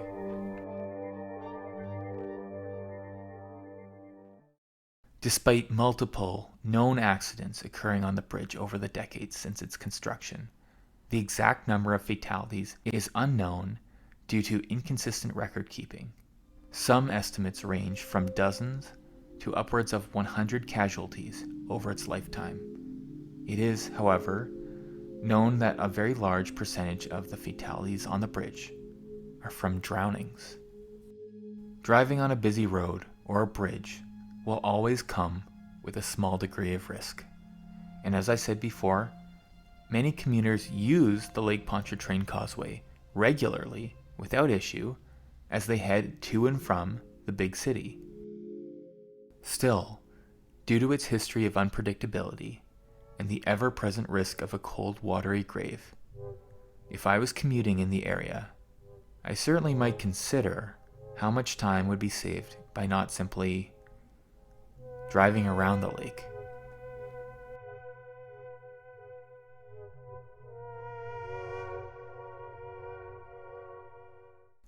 Okay, and we are back from story 3 about the Lake Ponchartrain Causeway.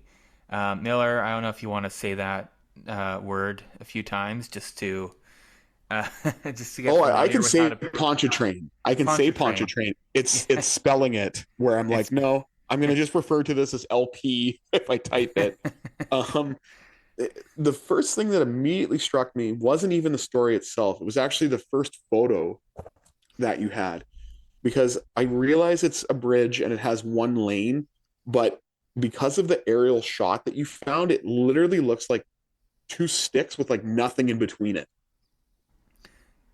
Yeah, I think I know it's not, but so. They did kind of build this like second lane, and it's just like whatever's going on there. Maybe I need like a closer view. Maybe I'll throw that in the vid when I edit it. But no, um, I honestly feel like this really helped to set the tone for the first part of your story, because you were mentioning that it was just one lane, and that visual representation, like, to me, really shows that.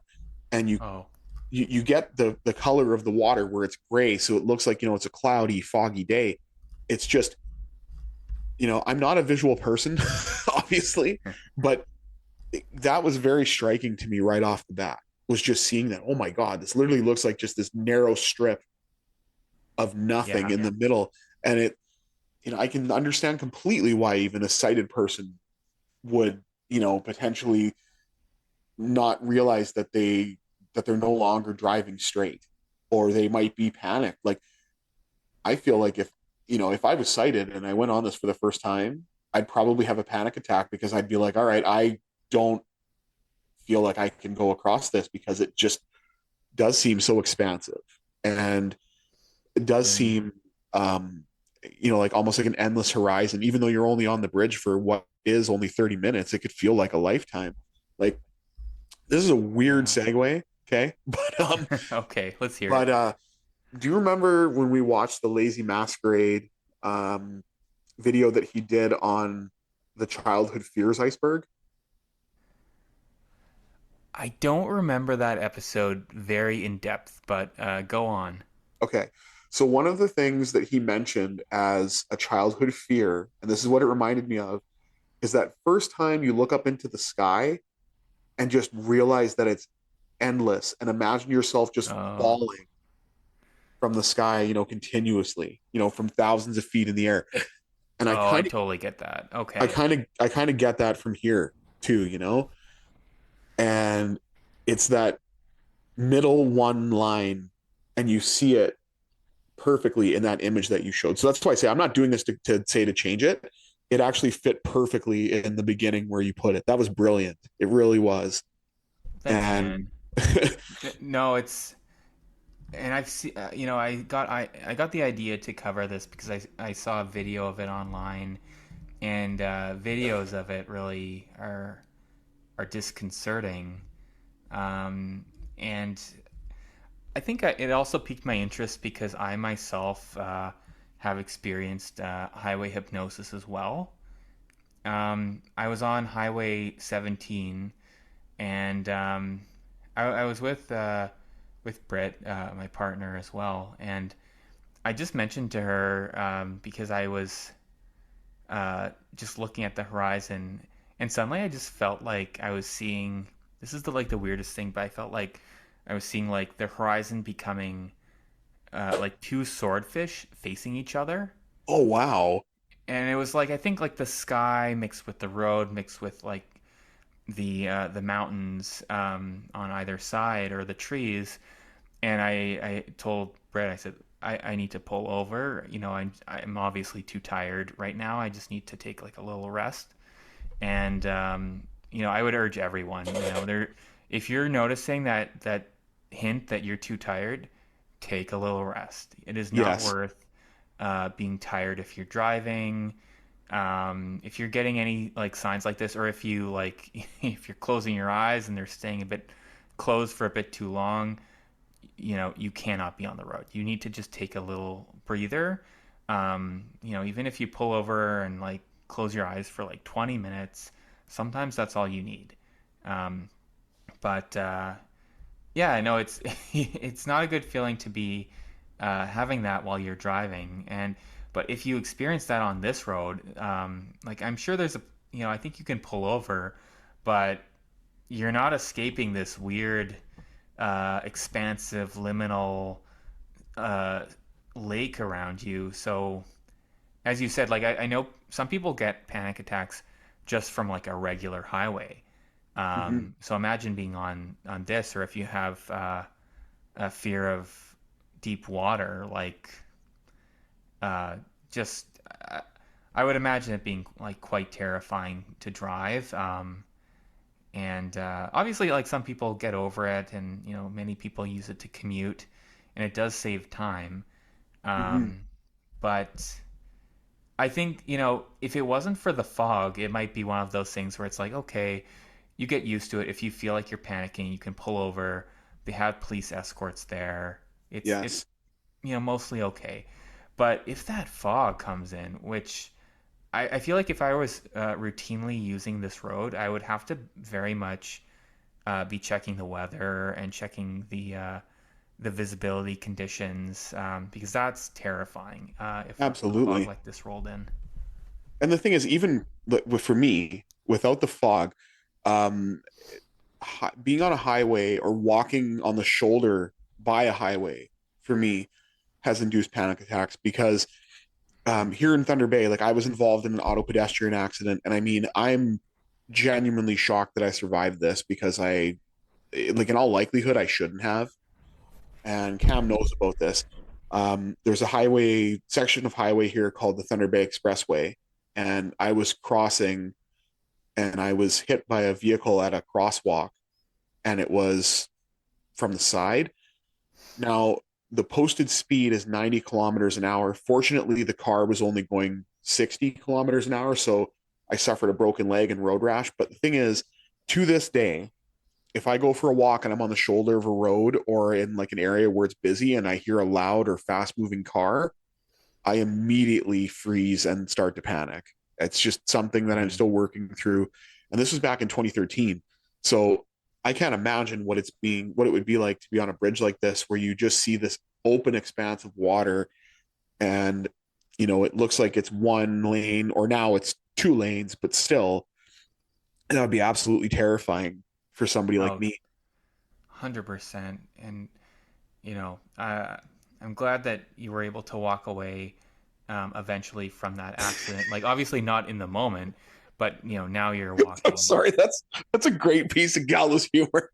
It's It, almost it as bad. wasn't, I realized it wasn't what I meant, but it comes across that way. I was Um, able to heal. Yeah, no, I know what you meant. It's just yeah. it's kind of like the same thing whenever I would go on stage post accident. Some people would jokingly say that they would tell me to break a leg, and then they'd be like, I would say I already did. And just kind of like to crack the jokes about it. But um it's funny actually. I know I kind of teased this before we did the podcast tonight, but your story here of the Lake Ponchartrain Causeway reminds me actually of two stories from one of my favorite, I guess, lesser known to some people anyway, lesser known crime shows called Forensic Files, and Okay. they have two cases, and they tie in. I feel they tie in beautifully to your story. So the first Let's hear one, them. Yeah. okay, I'm just going to do like a quick kind of synopsis because I don't want to take away Sure. from your story here. But Yeah. so the very first one is an episode that was literally called Killer Fog, and it was about an accident that occurred in December of 1990 in Tennessee Wait, on a it stretch. wasn't the fog that turns people inside out, was It it? was not the fog that turns people inside out. Just one sniff of that fog. And you're inside out. Inside out. It's worse than that flesh eating virus you read Fog. about. See, now we're back to karaoke again. Yeah, Um, yeah. but this And was a this was on Simpsons the reference. Anna Simpsons reference, absolutely. This was the I-75 highway. It actually was listed as the most devastating accident in U.S. history for that time. Oh, whoa. 99 vehicles were involved in a pileup, Whoa. which resulted in 12 deaths and 42 injuries. And what makes this story interesting, like the fog you mentioned, is natural, right? It rolls in because Louisiana is swamp country. In this Well, it case, was also mixed with a forest fire smoke. oh, and a forest fire, yeah, Yeah. in terms of this too.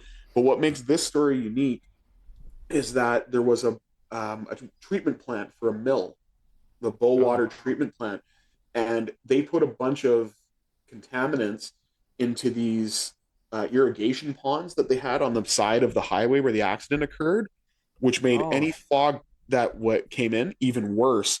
And they actually did a lot of the same things um, that they did here in Lake Ponchartrain, where they had fog warning lights in both directions, and they also had police escorts, especially for very foggy conditions.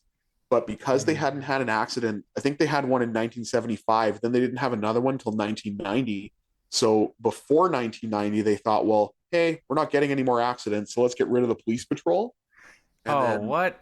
this That's happened. Yeah, why you're not getting more accents potentially. exactly. And then on top of that, um, the water treatment, it was proven that the Bowater mill significantly contributed to the amount of fogs because of condensation Oh. and evaporation of the water from their treatment ponds.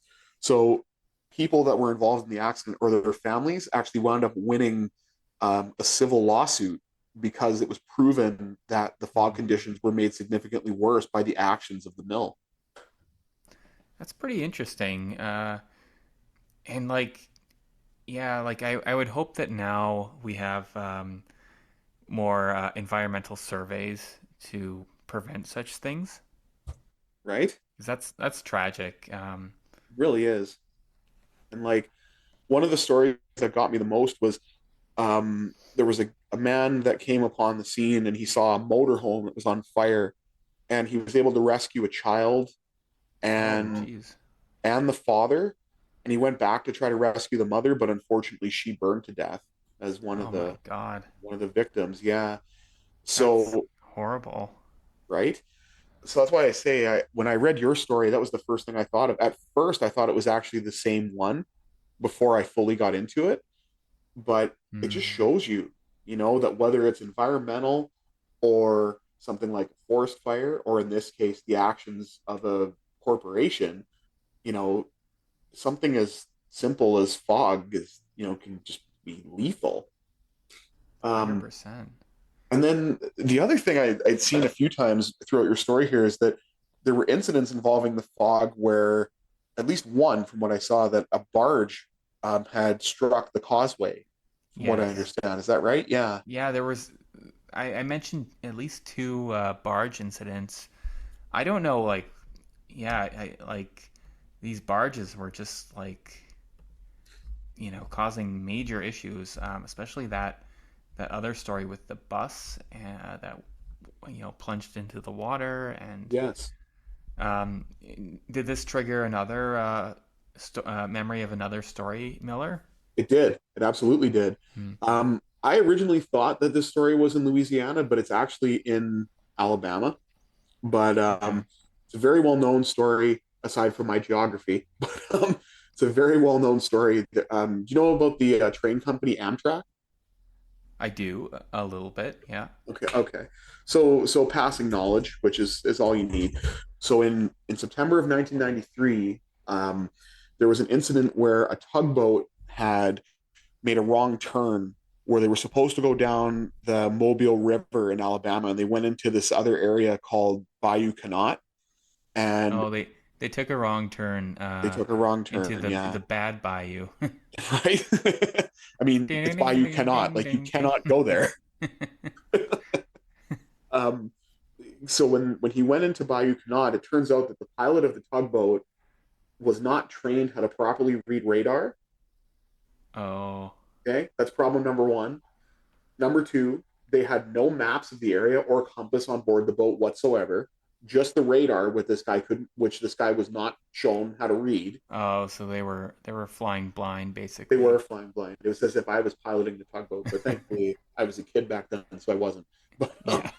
and unfortunately, because of this wrong turn, there's a Bayou Canot Bridge, which is part of the rail line for Amtrak, and the tugboat that was pulling six barges at the time. I don't know if a barge struck or the boat itself struck the bridge, but it did strike the bridge to the point where it actually bent the track. It didn't break it, but it bent it. It took it 43 degrees out of alignment because of the fact that, the boat struck the bridge where it did. And Oh, wow. about 8 minutes after the tugboat hit the bridge, a train from Amtrak was called the Sunset Limited. They were going right over the bridge, and unfortunately, the first six cars went right into the water. Oh, And the jeez. reason why is because the track bent instead of broke. So the signal was green to show that, yeah, it's okay to pass. When if it would have broken, it would have been red, and that would have alerted the engineer to be like, hey, I can't go any further. And Oh. unfortunately, that resulted in quite a number of fatalities. It was about 43 passengers and five crew members passed away. And the train actually exploded when it hit the water. Oh. Wait, Yeah, why did it hit? Sorry, why did it explode? I guess just because of the sheer force of it hitting the water, because the diesel fuel had ruptured in one of the cars. Oh. And yeah, but one, not a positive per se, but the tugboat actually was able to rescue some of the passengers. The same tugboat that actually hit the bridge, um, were able to get some of the passengers that were in the water and were able to bring Hmm. them to safety. But it was still quite a large um, number of casualties. So it was kind of funny. Like when you were telling me the story, my mind immediately went there, and I thought it was going to be a tie-in. And in a way, it is, but I thought it was going to be a little closer. I thought it was in the same area at first, Hmm. but no, this was very interesting.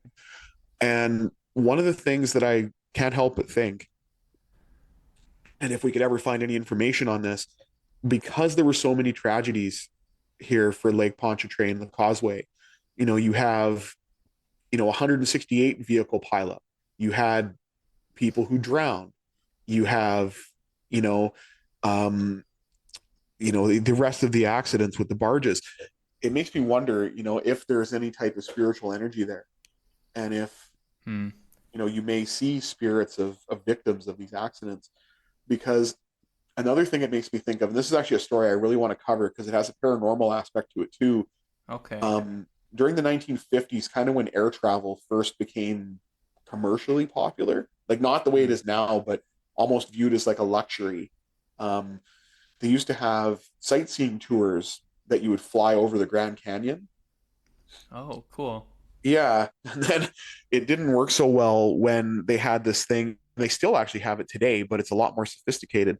With planes, they have something called see and avoid, which means if you see another plane, it's your responsibility to avoid it either by flying above, below it, or whatever you have to do. Wait, why did they need a special policy that if you see another plane, avoid it? Like isn't Because this that is because this is self-explanatory? it kind of is, but at the same time, this is before radar and automated plane systems like TCAS, Wow. which helps with movement.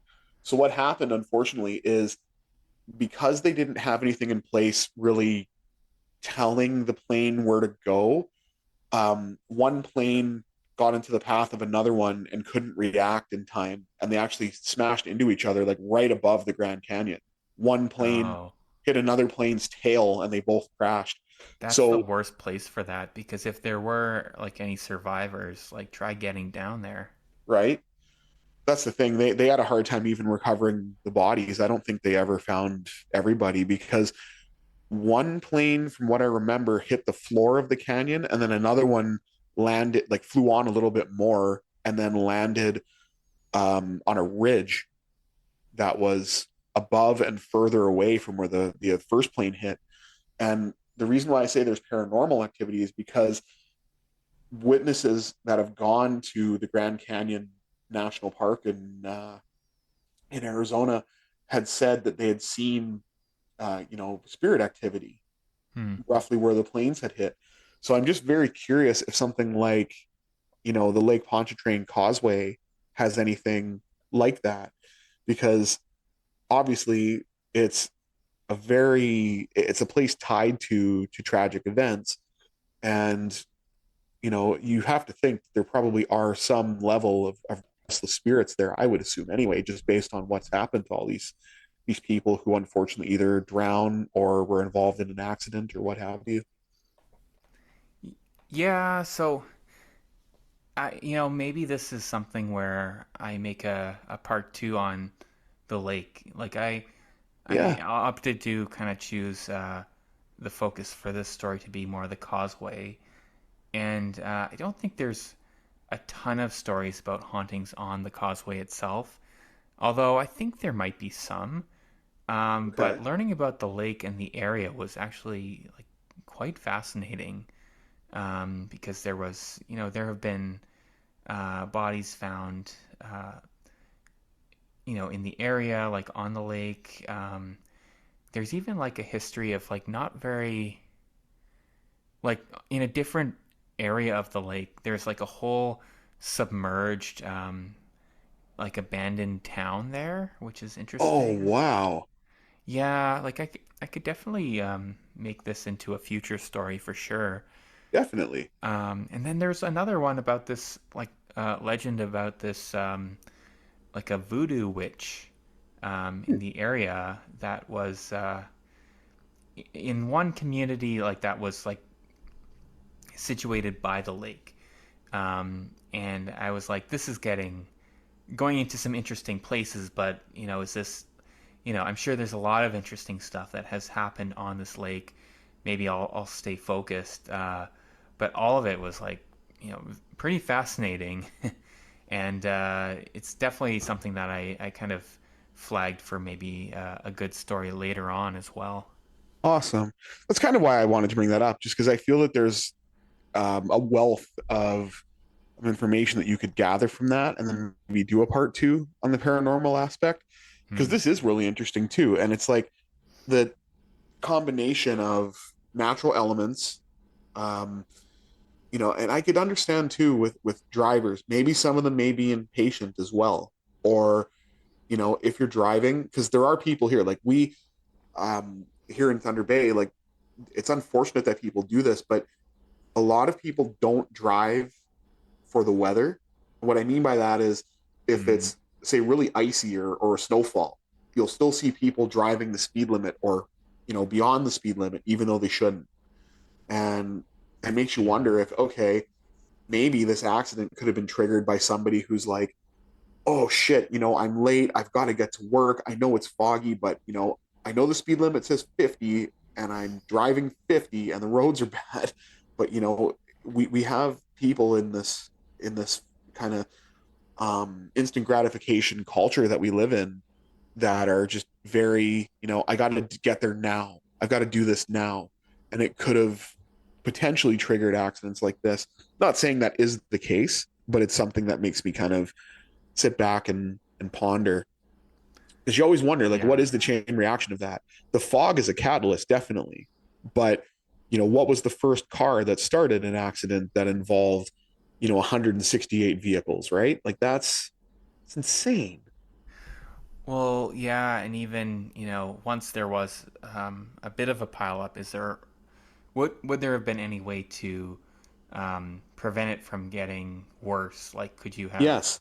had some system of flagging up ahead? There's a big pileup. You need to um, slow down, pull over, put your flashers on, and everyone needs to stop right now. And yeah, maybe they need like some sort of fog signs that can light up and cut through the fog for days like this to alert people, hey, it's not safe up ahead, or there's Hmm. a pile up, or some way to get that information out. And it's really, like, I will say it's really good to know that, like you mentioned this earlier, that if you were driving on this bridge, or knowing that you had to drive on this bridge as part of a daily commute, that you take the time to check the weather and Yeah, take those precautions, because some people would, which is fantastic, but a lot of people wouldn't. And I did see, by the way, that they did improve things based on what you had said in the reading. yeah. That they do have police patrols. Obviously, they have the improved lighting, which would be the fog lighting, emergency call boxes. Which, even though I've never watched the show. The first thing I thought of when I read that was Doctor Who, Oh, the yeah. police call box. But it's one of those things again where, even though you have these precautions in place, you have pullover areas, um, these tragedies still continue. And I also look at it because I'm a racing fan. Like, I know you know that I'm a big fan of Formula One, and it's Yeah. kind of like, if you if there's an accident and you're all going the same way, it's very hard to react and avoid if there's nowhere to go, or it's like a split second reaction where there's four or five cars in front of you, say, and there's just all over the road in this case, and you try to slam on the brakes, but you're still going to hit them because, again, you've got nowhere to go, and it's not like you can swerve around them because there's nowhere to go, especially Yeah. when this was just a one lane bridge. Like, I'm sure there are some people here in Thunder Bay that are probably terrified of going across the swing bridge Oh, that I, we I have. I've driven with people who are terrified of that, and it's like nothing compared to this at all. Right. So Um, it it really kind of brings things into perspective that driving is kind of magical. Like, we're hurling at these ridiculous speeds across pavement, and we all have this. Through the laws of the road, we understand how to do it relatively safe, and we develop this way of driving where we can get places without crashing into things. But you basically are in a metal box that's like hurling, and if something radically changes that you're not equipped to really respond to very quickly, like if a barge crumbles some of the bridge and you're not ready to see that, of course you're going to topple over. yes, and that's kind of what I was getting at when I was mentioning about the Bayou Canot incident that I briefly touched on, because the person who's driving the train, the engineer, like, they're following protocol. If the signal light says green, that means it's okay for you to go. Oh yeah, And then I don't blame them at all. Like, they no, were seeing the light saying green ahead. and then, because there was a chance the track could bend, and it did. So that's kind of terrifying in that sense too, where it's like you're doing the right things, but, like, a freak coincidence. And the thing is too, what I learned about that tugboat pilot, he wasn't charged, but he took it upon himself to never pilot a tugboat again. And I mean, I can't blame him for that. Oh, That's not at all. incredibly traumatic. So, I wonder kind of what happened with the Lake Ponchartrain Causeway incidents, with the barges, because it sounds like it was a very similar thing where it was really foggy, and then they were trying to tow their barges, and if you have no visibility, and you're not only having to take care of yourself in the craft that you're piloting, but you've got these barges attached to you too. Because I know in my case, the story that I touched on, I think they said something up to the effect that they were 45 feet away from the barges because of the size of the boat. So Hmm. if you're having to not only watch the craft that you're in, but something 45 feet beyond you in conditions where you have like zero visibility, I mean, it's kind of a lose lose situation. It really is. Like I would have been terrified driving on that road when the fog rolled in, or noticing that the road ahead was crumbled. I'm sure the people that regularly use this bridge and they have developed a sense of comfort with it, and they think, well, it's a bit disconcerting when you start using it at first, but you get used to it. I'm sure this like fear of days like this happening is always somewhat at the back of their mind, something they try not to think about too much. Maybe they think about it in a way of just being aware of the safety measures they could take, Mhm. but I wouldn't blame them for not wanting to think about it too often, as especially if they're regularly driving out there. Well, that's the thing. It could definitely cripple you because, um, like, I find that the human race in that sense is very intriguing because some of our primitive responses to things are things that were shaped obviously over thousands of years and encounters, right? Like Hmm. we don't fear things like driving in a car the way that you think that we should because we're still having irrational fears in a lot of cases about things that our ancestors were afraid of, like snakes and spiders and carnivorous animals and things like that. Yeah, it was more like primal fears. Yes, and not the German power metal band of the same name. But yeah, and I mean that's kind of where it's at. But you're right. When you think about driving and boil it down to its simplest form, you are driving in a metal box with four rubber tires, and something could go wrong. Weather, Yeah. you could have a tire blowout. You could also be in a car um, with a faulty piece of equipment, which makes me think of the recalls that were made back in 2006 for Chevy Cobalts because they had a faulty ignition switch that would just shut off on you for no reason when you were in the middle of driving, Oh yeah, that would be like hell. right? Jeez. I want to also make sure to thank you for including those kind of adjacent stories, because I think now I finally understand who would win between Theodore the Tugboat and Thomas the Train. Clearly, Theodore would just like whoop Thomas's ass easily. Yeah, Thomas, you want to go down a track with a bridge? I don't think so. He's like, you hear about that bus I took down? uh, I'm making light of it, but yeah, I hear I tugboat and I always think of Theodore the Tugboat. I will forever think of that. and for those of you who are listening that are not from Canada, it's a niche Canadian cartoon. It's basically our answer to Thomas the Tank Engine, but it's involving boats that wear hats for some reason. And Theodore is real. Like, he does exist. Unlike Thomas, which is like a miniature, Theodore the Tugboat does exist on the East Coast, and is like a real tugboat. He's just not alive. That's just one thing I would actually like to see that. Just the kid in me. I would love to Oh, actually just go and see the Theodore tugboat exhibit at least once. dude, if I could meet Theodore the Tugboat, the kid in me would be like overjoyed. It's kind of funny because with the Theodore tugboat thing, makes me think of Nightboat from The Simpsons because you just be like, it's the tugboat, Theodore tugboat, the talking tugboat.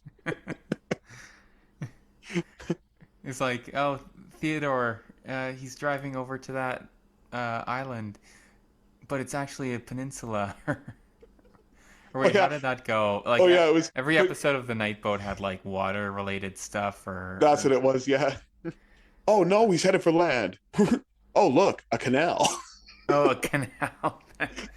Yeah, Every I'm week there's mixing a up my canal. geography. Every week there's a canal or an inlet or a fjord. Actually, what you were thinking of with the actual peninsula thing is I thought they said that it was just a name. No, what he meant was Monster Island is actually a peninsula. Yeah. If Monster Island was a peninsula, then wouldn't the monsters get to mainland? I You would hope think. someone got fired for that blunder. But Well, anyways, I I'm not think wearing I don't know. Are you wearing a shirt that says genius at work? no, no. I actually am wearing a lake-related shirt called the Lake Baikal Fan Club. Shout out to Geo Rutherford, who does the Spooky Lake month every October. Hmm. I think that's piqued my interest in the haunted hydrology of the world, and anything that's spooky and related to lakes. Her content has really opened my eyes up to that stuff. So shout Are out you to her. suddenly are you subtly telling me that I have to come down to Toronto in October to take in the spooky lakes? Because I probably would. Well, you'd be peeling yourself away from Lake Superior, which is arguably one of the spookiest lakes, for a less spooky lake, Lake Ontario. But dude, come out, yeah, whenever whenever you want to come by for a visit. I'm not gonna say no. Awesome. Um, but no, like those things are interesting too. And speaking of shirts, I'm actually going to shout out another channel because I'm wearing their merch. The brilliant bedtime stories. I'm actually wearing my bedtime stories T-shirt, which is involving Bigfoot, a UFO, and reading a newspaper. Are we both wearing uh, spooky content shirts right now? We are totally wearing spooky content shirts right now. And by the way, for any listeners, we can't see each other. Like I We couldn't see cannot. him in person, but I mean, we're talking through just audio. There's no video whatsoever. Yeah, yeah, we're keeping it just audio focused for today. But yeah, no, that's an interesting coincidence that we're both repping some of our favorite creators of spooky content. Yeah, would there be anything else that you'd want to cover from the Lake Ponchartrain Causeway, or do you feel that we're good to move on to story number 4? I think let's move on. I was about to say that, and yeah, I want to hear this last story. So why don't we let that story roll, and then we will join everyone back in a little bit. Sounds good. So this is the Pont-Saint-Esprit poisoning, where an entire French town was either had an illness or were driven to the point of madness or psychosis. So I hope you guys enjoy this. I'm very curious, especially once this gets uploaded to YouTube, to hear theories in the comments about what they think caused the poisoning of Pont Saint Esprit.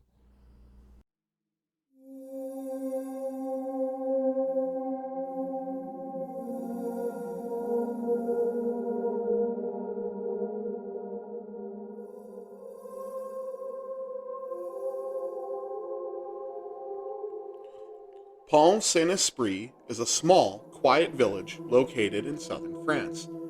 The day to day lives of the residents were entirely unremarkable, but that all changed on August 16th, 1951, when the town experienced what was referred to as a mass hallucination.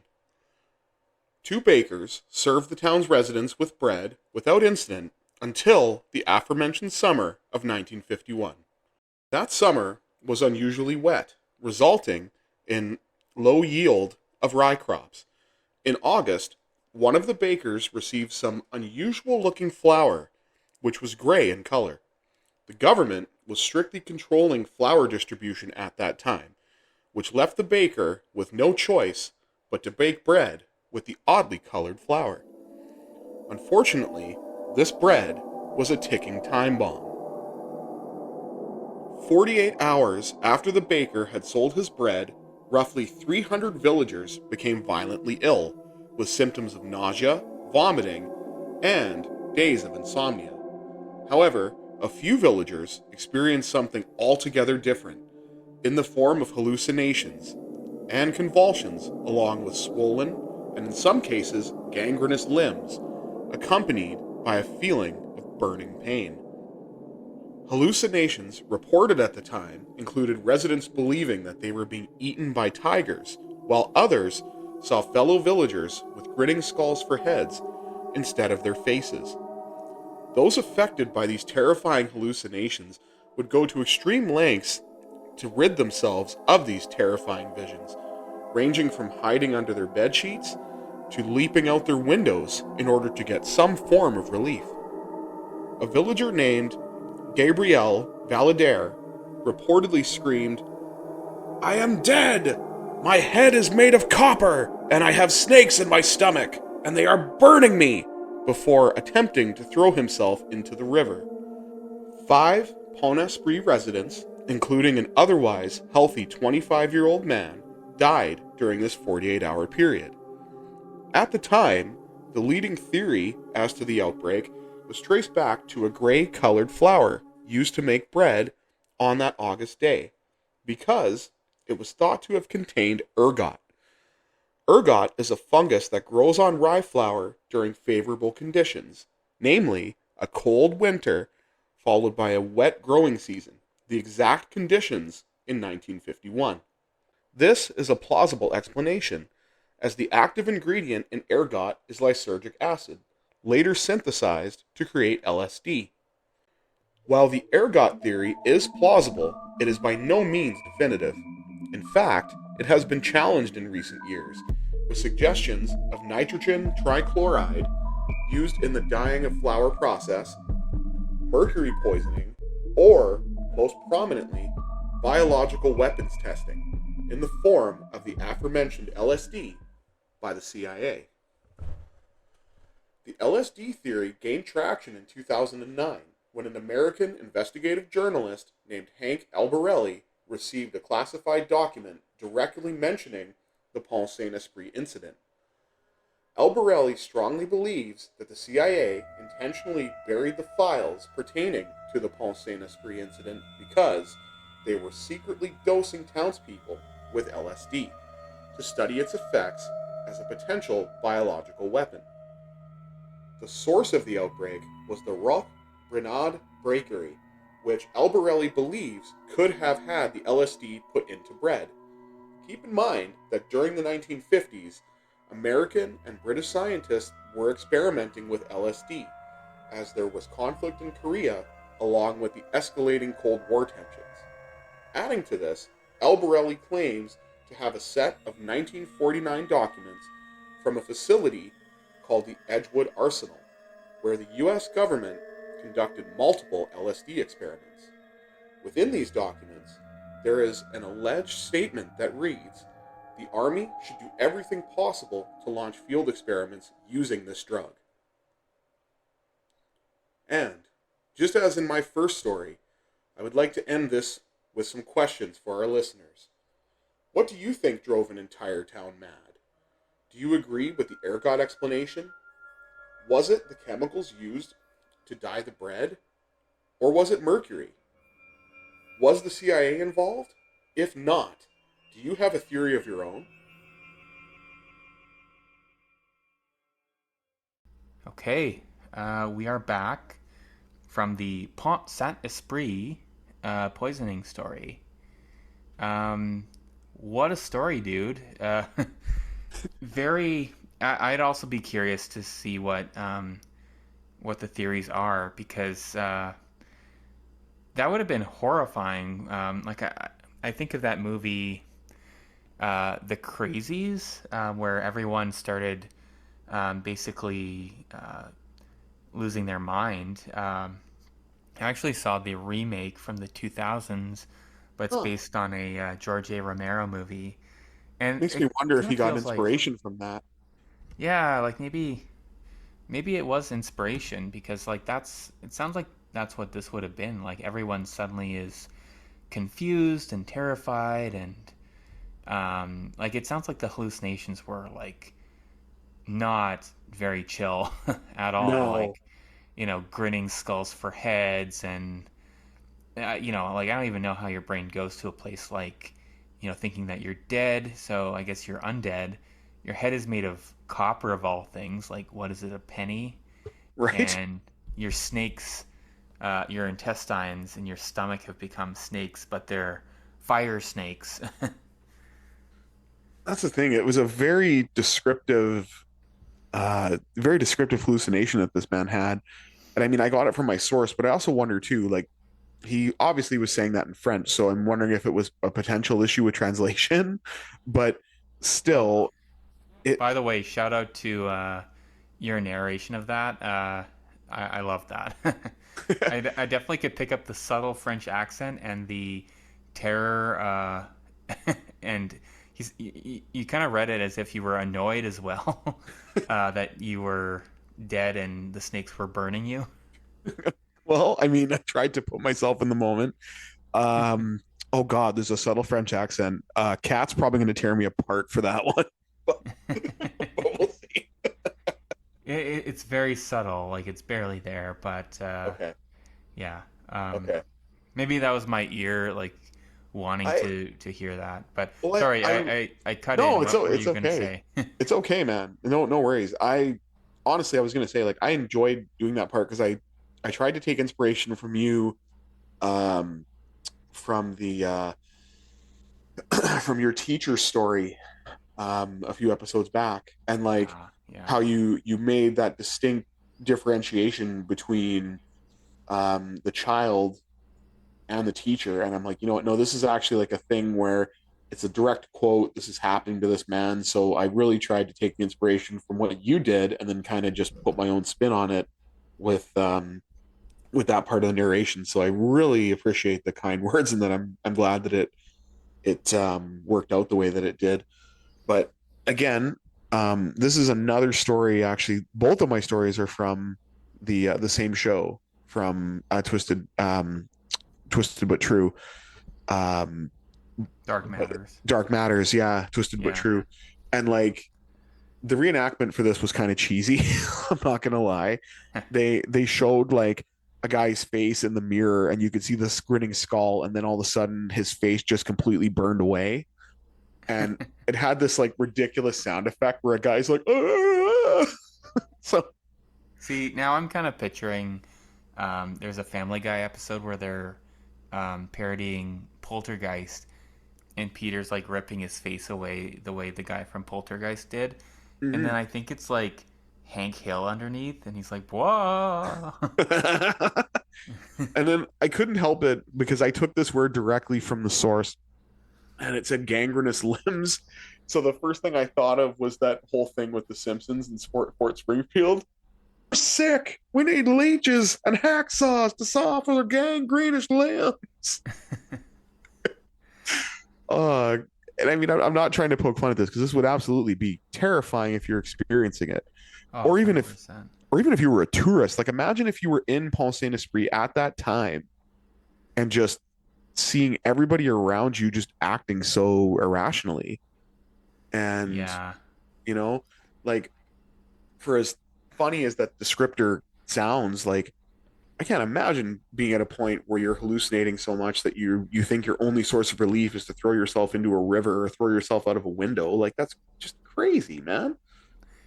Yeah, in situations like that, like you've you've kind of given up all hope. You're convinced fully that you're in danger, and you're just so much like severe terror that you only see death as the way out. Much Mm-hmm. like some of the folks that passed away on 9/11, like horrible stories about people who like just like didn't want to burn and they jumped out of the building. Yeah, um, that's the thing, because they might think that it's the simplest way, and the least painful way. Um, but again, that's another kind of lose lose situation, in that sense. But I have to ask, like, when you heard and read the story, how did you feel about the potential connection to the U.S. government and the CIA? So I found that um, very disturbing, and that Hank Abarelli guy who found a classified document, like it's hard to say if that definitively happened, but I will say I would not be surprised. The CIA have been found to have done so many horrible things that, like, this would be very much in character of them. Hmm. Um, it is interesting that they would do it to like a French community. Like, I don't know, like it kind of would make sense for them to want to avoid maybe doing this to their own citizens, but why France? Like, maybe it would have been easier to cover up what happened if it was like some small American town. But it wouldn't. Maybe they did it for this reason because people would question, well, why would you do it in a random French town? But I know they were interested in these things. They were curious about if it could be used as a biological weapon. That, like, I 100% believe was something they were considering. It's just that the matter of the question, like, did they take it from theory and bring it to execution? That I That's don't know. fair. Um, and I mean, I can understand doing it from a small American town, but if you want the effect to be completely unsuspecting, then it would make sense to do it in a town that's small and thousands of miles away from the target source, so it's harder to trace back to them. At least that's how I would look at it. And there's talk too that the English, like the British, were part of this as well.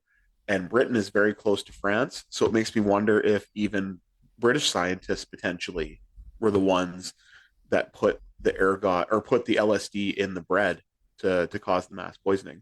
I mean, mercury obviously could be another issue that could have caused it. It could have been, the dye used for the flour, and it could have also been just a genuine story of ergot. But I do find it very interesting that the documents that Hank Albarelli found mention Pont-Saint-Esprit by name. Yeah, um, I do think it's very interesting as well. As I said, like, the documents obviously kind of add more credence to this, and this is exactly like something that the CIA would do. Like, if you look into the declassified CIA documents, they'll admit to horrible things. Like, I think it's a known fact that they um, brought crack cocaine to African American communities specifically to destabilize it. Like horrible, like evil shit that like this would be like just another drop in the pot with that kind of thing. That's the thing. If you look at some of the information that was uncovered about Project MK Ultra, they Oh did yeah, experiment on their own citizens. they absolutely did. They had prostitutes that actually would lure unsuspecting Johns into encounters, and those Johns were given LSD. And then there's actually a case that was cited in the this was actually in the episode of Dark Matters where they mentioned it explicitly, where the CIA admitted that they would actually do LSD testing to unsuspecting subway passengers in New York. And, like, imagine this person doesn't believe that they've taken anything. Mm-hmm. The only conclusion that would come out for them would be like that they might have had a psychotic episode, which is you know very different than being intoxicated with LSD. Yes. Like, if they get in trouble or if they're acting erratic publicly and they need to be brought to hospital, they could be diagnosed with like a serious mental illness, and they would never know that it was because they were unwittingly given LSD or something. And especially with this time being between the 1950s and 1970s, the treatments for mental illness at that time, in many cases, were extremely barbaric. They did not have nearly as many options for antipsychotics. I know there it was very problematic. The the mental health facilities that they had back then, because I learned there was a study back then where they actually had people who were, I think, doctors or researchers, and they were like mentally pretty well, and they Hmm. had them go to a mental health facility and wait and see how long it would take before they were noticed to be well. And it was like Oh, a long time, or I think they weren't noticed, and they just like they weren't acting in a particular way. They just acted normally, wow. and that's how neglectful things were back then. They did not care about people with mental illness, and the oversight was very poor. Back then, things have certainly changed quite a bit, but like I think that study was in the 70s. Mm. Um, so yeah, getting like a label like that could like vastly change the trajectory of your life, potentially. 100%. There's actually another story that is touched on in the research that I had done for this, and it's also touched on the Dark Matters episode too. But I purposely didn't mention it because I want to do it as a potential second, another story. Um, the tie-in with the CIA was actually to another biological weapons expert named Frank Olson, who mysteriously died. He fell from a hotel window in the 1960s, I believe, and Oh uh, well. and died that way. So some people think that he took his own life, but other people think that he was silenced because this part is a known fact. The CIA took a bunch of scientists, including Frank Olson, on a retreat, and they purposely spiked the scientists' drinks with LSD without giving them any prior consent or gaining any prior consent or giving any prior knowledge. Jeez. And Frank had a very severe reaction to the LSD, and he became very depressed and was seeing a psychiatrist actually. But he was going to go public with what the CIA had done. But then, before he had a chance to do so, he unfortunately passed away, falling through the glass window of that hotel in New York. That's really suspicious. Right. So it was touched on again in the research that I had done for Pont-Saint-Esprit, and he did mention Pont-Saint-Esprit as well, but I purposely didn't want to include it here because I feel that that story has so many layers to it that it deserves its own narration. So I think in a future podcast episode, I'd like to dive into that more extensively. Well, I like how we're thinking of like with each story, it's like like the Hydra, we get a few more stories that we want to touch on later. Yeah, That's a really good sign for the podcast. We'll have a lot of fuel going forward. it's the thing. Nobody should fear. We'll have stories for years. We will, yeah. Like there's like a ton of weird stuff happening all the time. We'll never run out of stories at this rate. I mean, if Unsolved Mysteries ran as long as it did, I'm sure we'll have enough overall. I'm glad you put it that way because people will tell me all the time that Unsolved Mystery still runs, and okay, I'll give you that, but it's a watered down version of it. A podcast is not Unsolved Mysteries. Whatever Netflix is not Unsolved Mysteries, especially because they don't have a fucking narrator. Yeah, yeah. No, I couldn't really imagine it without Robert Stack. Even I was telling you I was recently watching some more of those episodes of Northern Mysteries, and Yes. that that narrator is great, and they chose some really good Canadian stories for that, and I think we were even discussing that we might want to use a couple stories and cover them ourselves. That's the thing. The Northern Mysteries, despite that one commenter, honestly, fuck that guy. Okay, so for context, I was watching this on YouTube earlier today, and then it was someone uploaded them on YouTube, and they uploaded them in batches of three, so it would be episodes 4 to 6.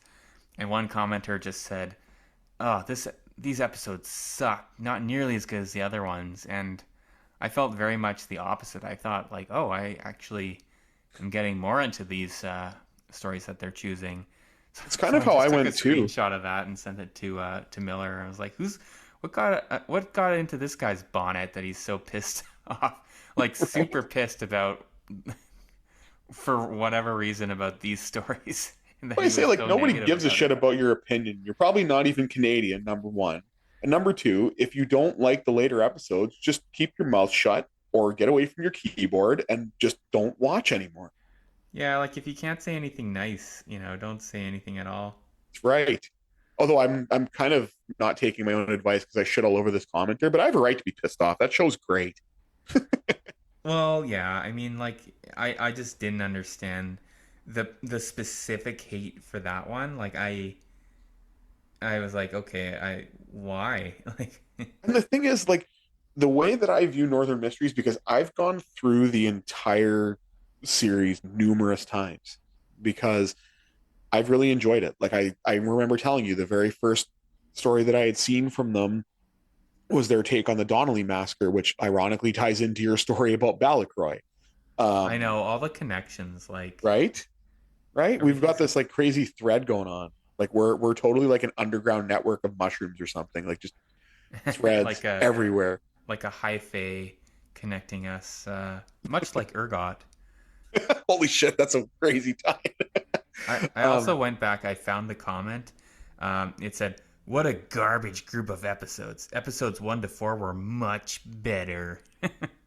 I just wanted to find that because I was like, "Wow." yeah, just so needlessly bitter. It's Yeah. unfortunate too because Kenneth Welsh actually passed away in 2020 because I'd been Uh, following that too. And no, he was a fantastic narrator. Like that's why I say I love my true crime shows. I love my paranormal shows, and I think it's because the first one I ever grew up on was Unsolved Mysteries, and it's that narration that gets me. And I think it's also because being legally blind, I like having a narration which explains to me what's going on instead of just random interviews. totally. Yeah. I think the narration. I agree with you. Like I never followed Unsolved Mysteries nearly as much as you did, but I've since gone back and checked out a few of the retro episodes. But I would imagine that if it didn't have that narration, it would be way inferior. It wouldn't hit the same. And It would like, not hit the same and you at you get all. them for each one. Like I have multiple shows, man. And actually, it's kind of funny. I've been watching these lately as a weird tie-in, but um, because I have a Roku TV, they have like Roku Live TV, and they have a channel right now called Crime 360, and they have two shows on there that run like nonstop. It's Oh, either cool. City Confidential or Cold Case Files, and like I love those because it totally reminds me of like my summer vacations when I would like sleep in till 11 a.m. I'd get up, I'd watch Cold Case Files, City Confidential, and American Justice back to back to back. And Damn. they were they were narrated either by Bill Curtis or a guy named Paul Winfield, who was an actor who actually voiced a character on The Simpsons, believe it or not. Oh, like who? It was just a one-off appearance. Paul Winfield was actually the guy that voiced Lucius Sweet. That was Homer's and Moe's manager, or yeah, the Dredger Tatum's Oh, manager. absolutely, I would. That Get in guy, the yeah, ring. exactly. Yeah, that was Paul Winfield. He Uh, voiced that. He also voiced the principal on Magic School Bus, which blew my mind too. oh, I actually don't remember the principal from that He show. he had very few episodes. He had one like episode like that was like centric to him because Oh, he the like a kid that was watching his prized chicken lost the chicken, and then they had to basically like get an did, they basically had to like get a new one. So we learned about like how a chicken was like born and shit. did they have to like shrink down and like go inside a chicken's cloaca They to did. like? Wait, they did. They literally did. They fucking became like egg yolks and everything. They're It like, was well, it was Carlos, chickens don't have anuses or vaginas. They have one thing called a cloaca. Carlos. they didn't actually say that, but no, they did actually go inside of a chicken's anatomy. And like I remember seeing it as a kid, and then I watched it later as an adult because like when my son was younger, he I wanted to show him Magic School Bus. When he was like around the age of 2 to 4, he would always ask me to watch all the episodes. So we went right from season 1 to season 4. And then there were actually some episodes from season 4 that I had never seen before, and they were actually pretty solid. Oh, like Which one was new for you? The one where they wound up going to a zoo in the city and then became city animals, and they were learning about like how different animals adapted in city life. And I'm So like, were they like raccoon, yeah, squirrel? Oh, yeah, they were like cool. raccoons, squirrel. I think Miss Frizzle was like a possum or something. I can't quite remember, but it was. That's why I say it was very interesting. I know this has nothing to do with the Pont-Saint-Esprit thing, but it just ties in with Nothing. narration. I mean, if once we're on the topic of Magic School Bus, there was a body horror to that show that I don't think people talk about enough.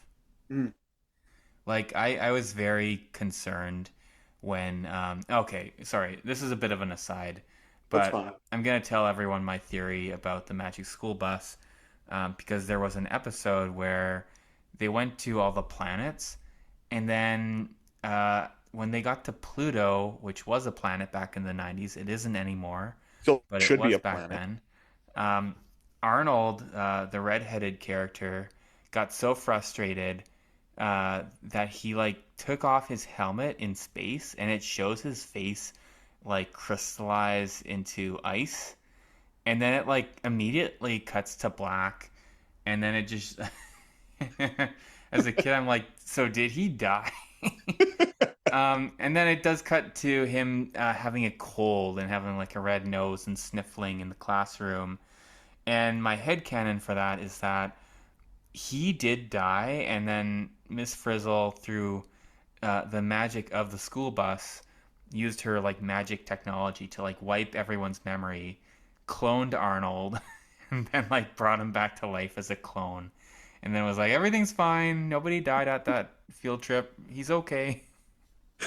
You know what? I could see that. Although, if she has the magic ability to clone him, why wouldn't she just bring back the original Arnold instead of going through all that work to having to clone him?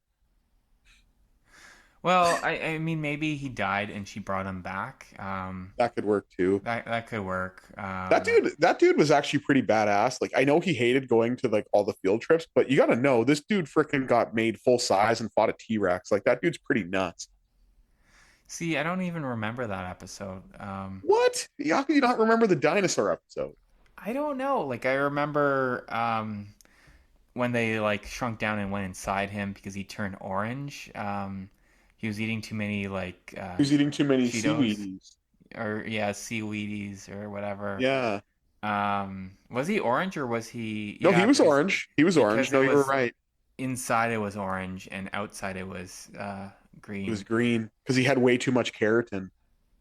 Or no, it wasn't keratin. What the hell was it? It was some type of carrot, like protein involving carrots. I know that. And then because he ate that exclusively, yeah, he turned orange. But you got to know this too. They went inside him twice, They're always going inside this guy. and then they went inside Ralphie too. Like, what the fuck's going on? I also remember as a kid, so there would be this field trip and they'd go underwater in like the deep sea, Mm-hmm. and like it would be like, okay, class, we're now showing how symbiotes work, and half of you are gonna be cool sharks, and the other half are gonna be the shitty little fish that like Yeah, the suckers onto Remoras. them. And I always was like, oh, it would suck to be the shitty little fish, and you get to miss out on being a shark. They Like, should have done a how thing are where they just like you could. okay with that? They should have done a thing with it where like you got a turn, where You like gotta turn being the shark. and then a turn being the Remora. Like realistically, kids would fight over that so hard. They would be like, "I don't want to be a crappy fish. Like you can be a Yeah, like crappy those fish." kids never had those types of conflicts, man. Ever. Like it was I totally get it. I think the Magic School should be reworked as to a more realistic format with like children fighting and whatnot. Yeah. Man, I No, didn't think there's we'd definitely actually go room off for on a that. I didn't actually think we'd go off on a Magic School Bus tangent for this long. Yeah, I think we obviously derailed. Like Okay. the ergot that I had in my muffin this morning is in my system, and that's why I'm going into these thoughts. But I do wonder if we should, if there's anything else that you wanted to mention about this, going back to the Pont Saint Esprit case, or if we should maybe Thing. close things up for the night and say goodbye to our viewers. Like I said, I mean, I just want to end it the same way I ended the story. I'd love to hear. people in the well, not here, but read people in the comments who provide theories of what they subscribe to. You know, Hmm. do you believe that it was ergot, the simplest explanation, or was it the chemicals used in the dyeing process of bread? Which, again, I wish I could have read that part over and like reworded it because I kind of sounded, I don't know, I wasn't happy with it, but it is what it is. No, Um, it's fine. or was the CIA involved? And then again, if you have your own theory that's outside of that, we would love to have the chance to read it. You know, Yeah. thank you to everybody who's been listening to us, whether it's been from episode one or a new listener, and putting up with our banter and, you know, being with us for the tender moments or the moments where we go off on goofy tangents referencing kid shows from 30 years ago. But you know, it's always fun to do this. I'm thankful that, you know, we've got 5 episodes in now, and, you know, I'm genuinely enjoying this. I hope that you are too, and I hope that this comes across to everybody who's listening to it when they get a chance to. I think that's really well put, man. And I'll say, yeah, if you want to get in on the ground floor of the Milcam Sessions fandom, if you put a suggestion in the comment, I guarantee we will very likely consider it. We'll probably just do it if it's a good suggestion. Uh, Exactly. yeah, so engage with our comment section, everyone. We want to actually make sure we have a comment section. So yeah, we'd Yeah, love it if you could do that. And then, like I say, if there's anything too that I may have done wrong in any of the stories, or if you feel that Cam has done anything wrong too, like let us know and provide us a source so we can be more accurate and make those corrections too. Because I mean, we're only going with the research that we have and taking the yeah. time into doing it. Um, you know, I'm happy to report that I've already started and wrote out a story for episode 6. And I hope that you guys will tune in for that as well when it comes up, because we're going to try to keep up the same level of consistency. This one is going to be for May now, which is crazy. And then we'll be on June. And I think, yeah, the June one is when we'd be hopefully recording live together. So that'll be a lot of fun as well. We'll do it live. Yeah. I'm looking forward to posting this. Yeah, I'm very much enjoying kind of developing better editing skills, figuring out how to mix the sound a bit better. Mm-hmm. All for the goal of making a better listener experience. So I'm hoping Yeah, people Cam appreciate does it. that by bullying me into buying a microphone, and then I bully him by saying that it's his responsibility to do the edits. So everybody wins. I do the edits. Yeah, man. But it's a collaborative process, as I always put in the YouTube description. Like it's a passion project from two brothers from other mothers. So yeah, I hope people are enjoying, and we'll see you next episode. And I think we'll end things here. Yeah. Bye. Cheers, everybody.